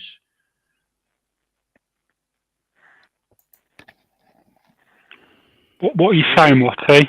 What are you saying? I'm just saying it was absolutely. I don't know if it's gone at the game or not, but going back a few months, it was miles better than these. It would lap them. And are you saying it's a bet? Champions inside it. I think it could be a. In fact, I'm going to back it. Only need to clear. I haven't bothered. It's all we needed to hear.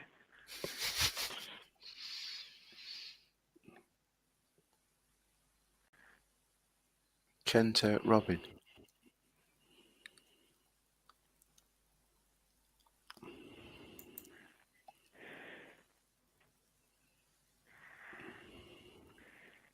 Six will lead. 5 and 6 have got early, but 5's drawn a lot wider than it wants to be. 6 is early, doesn't stay. If it clears the inside too, they shouldn't be able to back run it. So will it lead or could it back run 6? No, back run 6. I could back run 6. But, look at money for it now. The price will collapse now. It'll be even money on the off.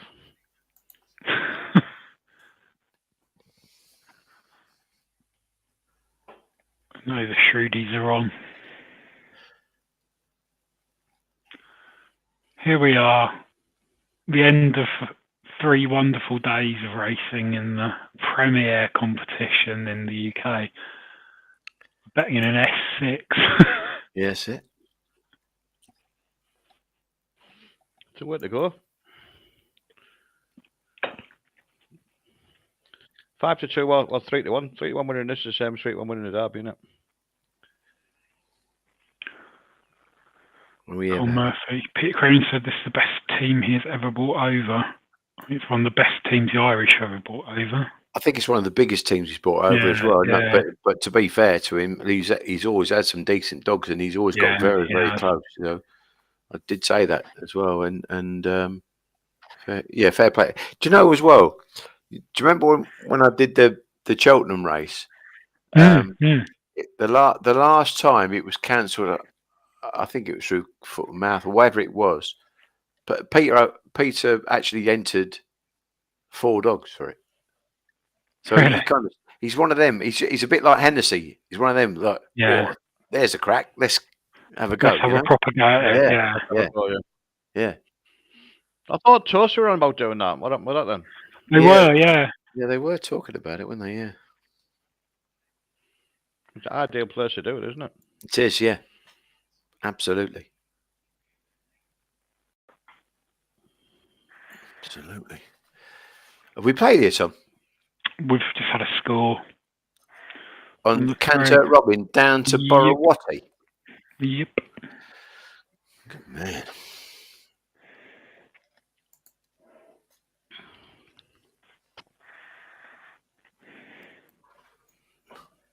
Six-pen contest. Canter Robin in trap 3. Can we get one for the boys? Off and racing, and 6 flashes out with 5. Then comes 4 pacing up into the turn, along with 1 and 2 and 3 at the back of the pack, all squeezing there. And 4 gets shuffled back, and with 6 now kicks on from 5. Then comes 2, 4, 1 and 3 is the back marker, and not looking too happy on the bends either. As 6 now goes down the far side with a 4-length lead from 5, 2, 1. And we're struggling with 4 and 3 in rear. Stripes of 6. Well clear. And even Borowati could back run it, so he would have won the race. 6 from 5 and 2 in a photo. Did say it was second pick. It was the one I said would definitely lead, but 3's gone with the game on it, obviously. Yeah. Shot the bits. Shot the bits.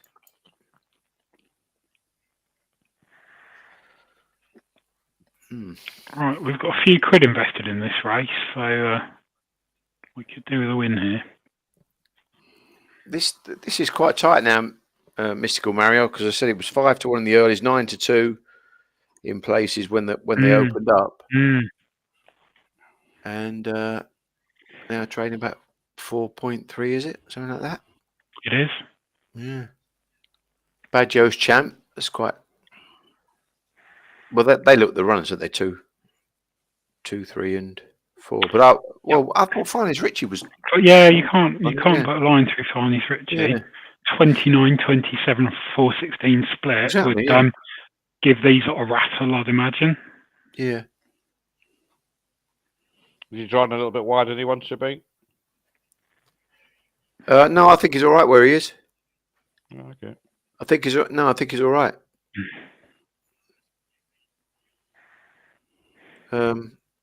And Mystical Mario will definitely go over for him. He'll definitely move, just edging. You know, he won't be. Yeah. They're drawn middle, and I think if I was going to draw him that way, I'd draw him that way. You know, so I'm quite surprised Lemon Barticus is the price he is. I thought he was bigger than that, but because he was another one came in as a reserve, wasn't he? So. When he first, Lemon Barticus wasn't even in the Derby. That's what I mean. Original draw, he's coming in as a reserve. What I'm saying is he's 12s and Lemon Rubin's 20s. Yeah. So was Lemon Rubin less in because he was wide? Barticus is a fast dog. They're brothers. He won Wally's first race at Romford. That's Lemon Barticus, but then hasn't done it. Half brothers. Yeah, same mother. Half brothers. Yeah. 1 and 6. This is one of them races, isn't it? Where if you bet something, you don't badge your champ sat on your ass. Yeah. You know, a bit like Fawn Rebel. You know, yeah. Will he get a run round the first 2 bends? Yeah.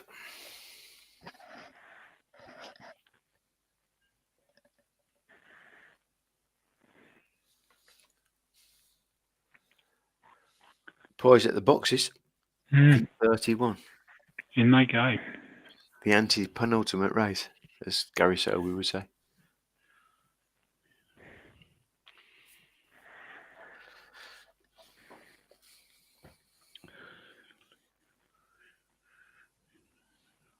Starter checks them over. Wave of the flag. And the hare runs. Favourite is trap 2, Ballymac Leon. Money for Mystical Mario in 4. Badjo's Champ, the Stayer in 3. Hare approaches. And they're away and racing, and 2 is bombed out. Ballymac Leon has shown exceptional early pace to lead comfortably into the turn, ahead of the red dog who's going to turn in a second. That's Lemon Barticus. Then in behind these comes Badgio's Champ, the Stayer, who's in front of Farney's Richie. And then comes Lemon Reuben, and Mystical Mario is at the back as they come round the last 2 curves. And Ballymac Leon is a nap for PL. He's gone well clear. and will come home alone here. It's Ballyback Leon, but Liam Dowling's going to win it and win it nicely for Connections. Baggio's Champ, the stay up, the obvious selection for a place, and it was really, really tight for the third. I think it was 3 dogs across the track for third spot. I can't wait to see the time on that. That must have been a decent sectional. Yeah. Yeah. That Kirby form's just so good. It's just so good. 29.04. I ended up doing 2 to beat 3 at 9.2 on Betfair, so a few quid back. He was a frame-up dog, but I didn't have a chance to frame him up with everything, so I took the judge's decision and stuck the readies on Mr. PL's selection to beat it. You can't go wrong with that. 231. Thank you, Paul Wing. Red's ran well, hasn't he? But a lot of bother with the other dogs, like.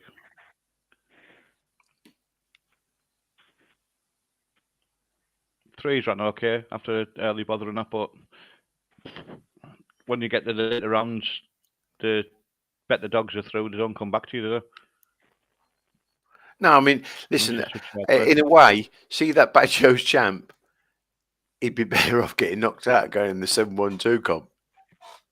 Oh yeah, without a doubt, yeah. He would. Because he gets off the front and them he's beat the best dogs around there, hasn't he? Yeah, he has, yeah. And don't get me wrong, I don't blame him for going in the Derby. I don't blame him for doing that. But if he keeps qualifying, I just don't think he's probably good enough to go on and win it. When but three proper dogs turn in front of him and they don't stop to the. That's a worry with like Trump's Benefit, but I think Trump's Benefit's got a bit more early than him, like. But you know, it's like if you're having to ride trouble or whatever on the first 2 bends, and them dogs get away from you, they don't stop to there. That's a problem. No. The earlier rounds, you obviously you can do it, but I mean, he's another one you'd love to see Trump's Benefit around that 600 at Shelbourne. Yeah, you would. Yeah. I know Darren was thinking of taking him in that competition that was a few months ago, but I think the costs were just ridiculous on the ferries and passports and everything else that you have to do for the dogs. And basically, if you didn't win it, you're going to be out of pocket. Yeah. I think it's a bit cheaper coming this way than it is that way for whatever reason. He's got a lot to answer for, Boris Johnson, I'll tell you. Got to do all the paperwork for getting into the EU, yeah. Oh, it's like when you get a dog brought over now, isn't it? Someone said the other week how much it costs by the time it gets here. You're buying a dog for $1,000. It's 1,500 quid by the time it turns up at the track, with everything that you have to pay. The transporters are charging you more, obviously because of fuel and everything. The ferries are dearer. The paperwork's ridiculous. You're better off. There might be a market for smuggling dogs over. You know, that could be a thing. How would you smuggle them over? I mean, the Irish Sea is pretty expensive. Yeah, buy yourself a boat. You know what I mean, and or a helicopter. I'll tell you, one of the jockeys that commutes over from Ireland. Get the dog in the back of the helicopter. Now we're talking. Yeah, I know a man who has got a pilot's license as well. Yeah. You're getting in dodgy ground there, Paul. All right. Anyone out there can help? Give me the nod. What with smuggling? Yeah. Why not? I'm getting that stage in my life where I think I wouldn't mind just being sat in a jail cell and giving me my iPhone. I have a few punts. It's how you get the iPhone in that's the biggest issue. Yeah, that's the issue. Like that's another smuggling issue, isn't it? Or you can just go through Belfast, as Ben Green suggests. I don't think that's a euphemism. You never know, Ben.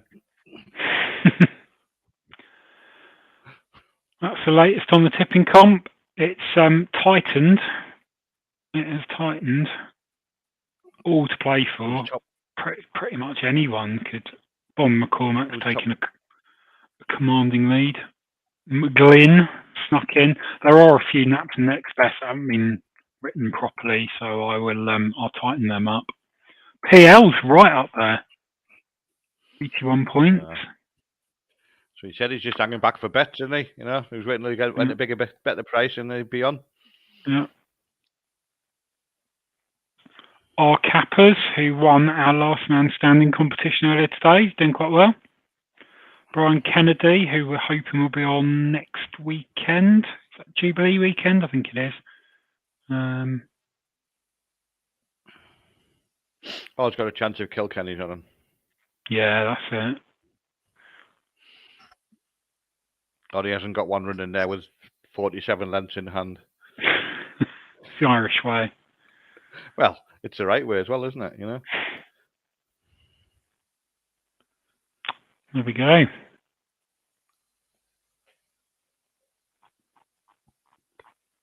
I wonder, he had a picture in the Shelbourne tonight, didn't he? In the Oaks, didn't that Oaks? Was it the Oaks tonight at Shelbourne?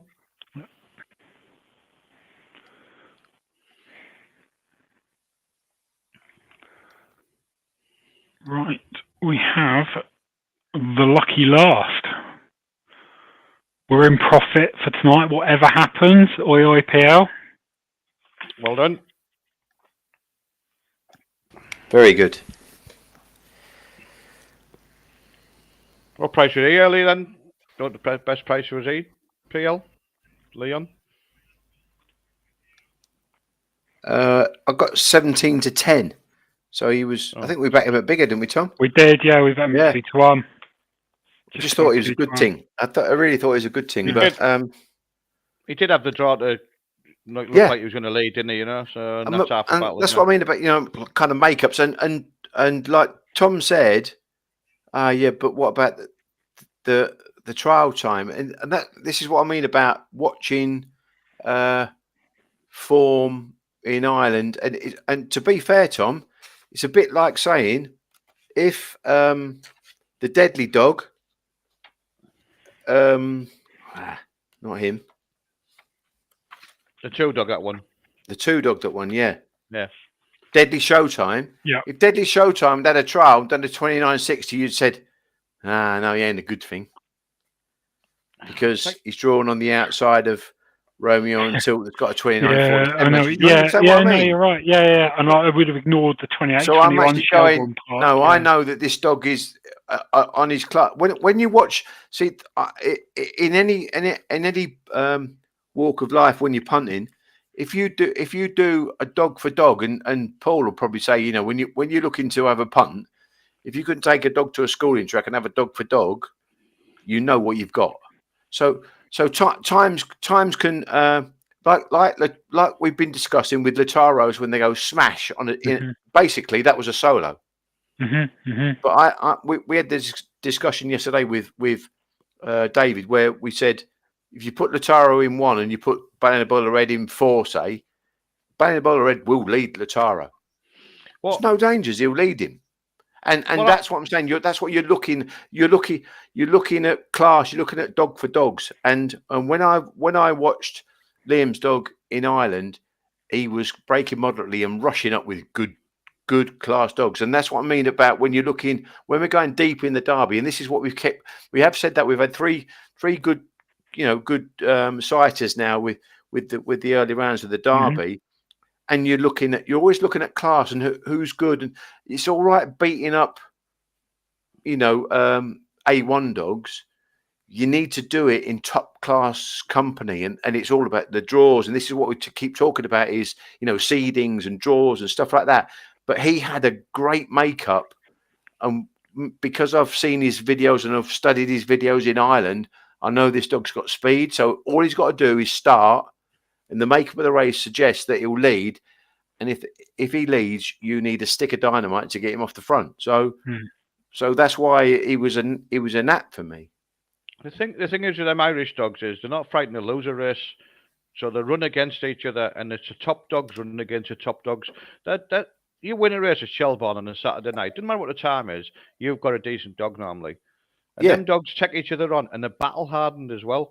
Whereas simply over here, where a lot of trainers, try and wrap them up in cotton wool and not running and things like that, you know. And they haven't got the experience. And when it comes to a battle, they're going to come out second best. You need more top class racing over here. You need more puppy racing. You know, it's just like the pups. You win a race with a pup, you've got nowhere to go. You end up going to competition and you're up against a top dog. And pups need to learn, don't they? Yeah.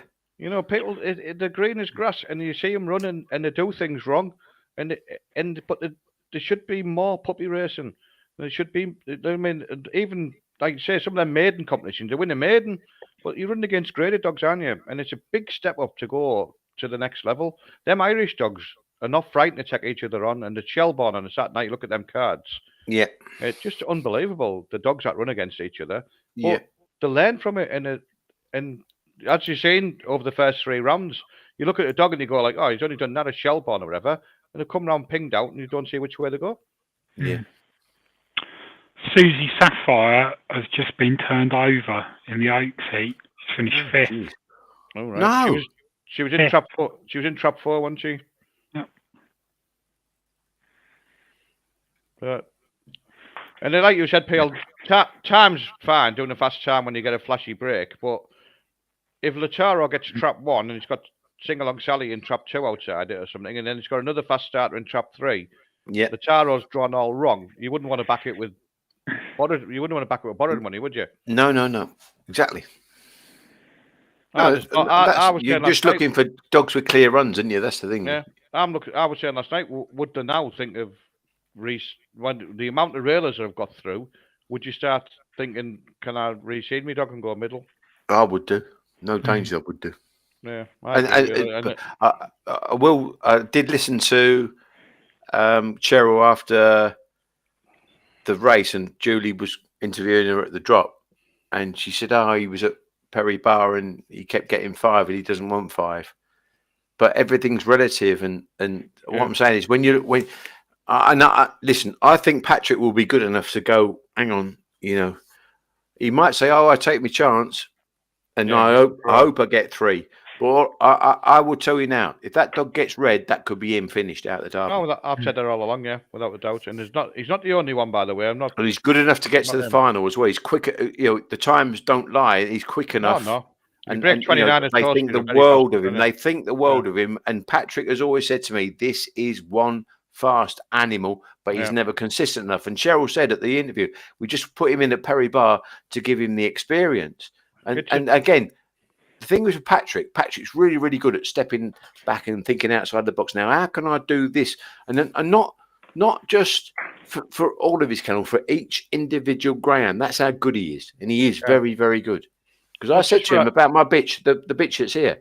He was thinking about where to put her. And I said, you're thinking about the B team, she's the B team. Yeah.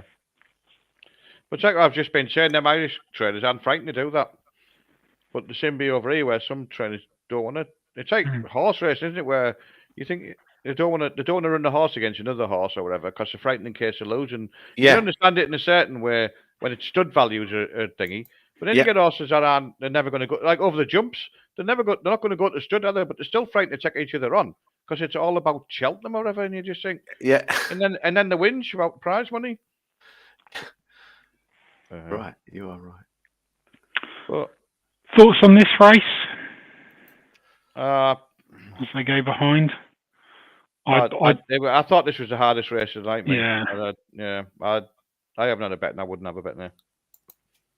But if I was betting blind, I'd bet 3 and 4 because you know what I mean. They could all come. 1 and 2 could come together easy, but yeah, I mean, no hurry to back 2.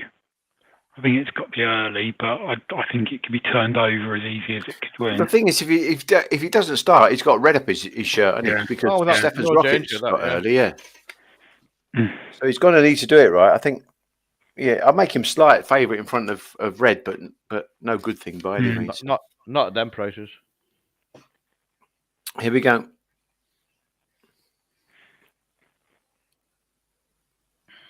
And away and racing, and 2 has flashed out the boxes, and Romeo De Niro has got first jump on Stefan's Rocket. Oh, trouble there at the back between Congiolosi and Fani Calypso down the far side. And 2 now is being challenged by the red up on the inside. Is Stefan's Rocket trying to challenge into the third turn. He's going to try and hold his pitch on the rails, but Romeo De Niro still has a narrow call from Stefan's Rocket, who's going up on the inside. Stefan's Rocket now is mastering the 2, coming back for more photo. Really tight, really close, and 3 long range. Dick was flashing home. That was a grandstand finish, and I'll leave that to the judge. He's the 3 dogs are an absolute stormer. Yeah. Looks like 2's got back up. I think 2's won. 2 1 It's 3. like the 2 are dead 8, yeah. Yeah, I think they've just put a photo up there. Flashed a photo up on the TV. I think 2's beat 1. 2 1 3. Cracking race, though, but how much run is 3 done? How much run is I'll go dead 8, all right? Oh, you can have evens from APL. Dead 8. You have 2 to 1 with APL. 2 to 1 dead 8? Yeah. I'll have 50 with you. Right, 2's won it. Told you. I think. Don't worry about it. They just put the photo up before you were thinking. You could. There was lines between the 2 of them.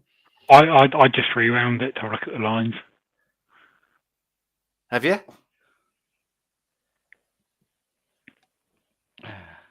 We'll see. 2's won a shot head. No danger. A nose, if anything. Well, it's one. That's a... Wait for the official. How much running has 3 done there, though? It's come from out the clouds, hasn't it? Enormous amount. Be nice to watch it again rather than going over to Crayford. That was Tom Heilbronn's dog, wasn't it? Did he have it in front of Debbie Calvert? Oh, maybe. Let's have a look.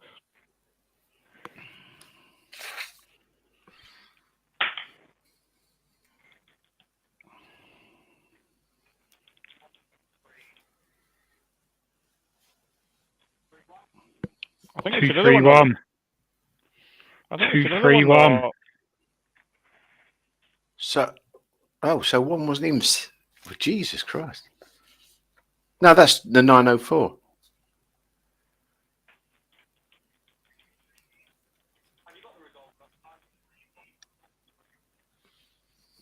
Two 1 3 official. There you go.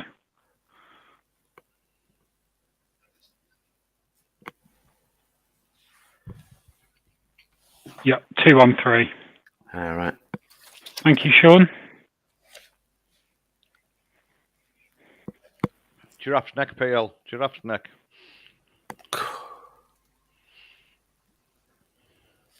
I must admit, Stefan's Rocket is a bit of a short runner, but maybe Romeo De Niro outkidded him. I don't know. There was some race.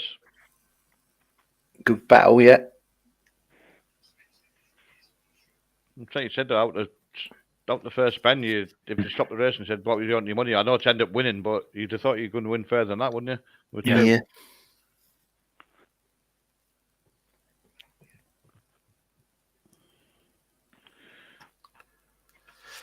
Come on, put it back on. No. Right, bit of tidying up still to do, so don't take these as read. I need to check them. PL, you're up there on the leaderboard on the tipping comp. That's where it belonged, Tom. Bournemouth McCormack pulling away on 92. Yeah, it was never in doubt. Jack Bingham. Bomber top of the league. Oi, oi. Okay, now. He should have put short ones in going to bend because he had dogs around him, that long range stick. It was off the second corner there. What is he, 8 behind? Yeah, well behind. I still think 2's probably kidding. He's come on. The water's warm. Come on.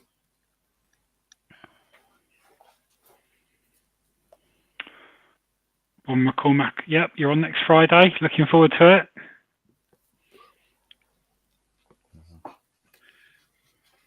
They have subtitles on. If we can understand you, we'll be all right. Toasty. I was about to say, not that you can, I can complain about these sort of things. Like. That's an amazing amount of running by 3. Yeah, I'm just rewinding it so watch it again. He's 8 behind off the second bend. Yeah. It still looks a dead 8. Giraffe's neck.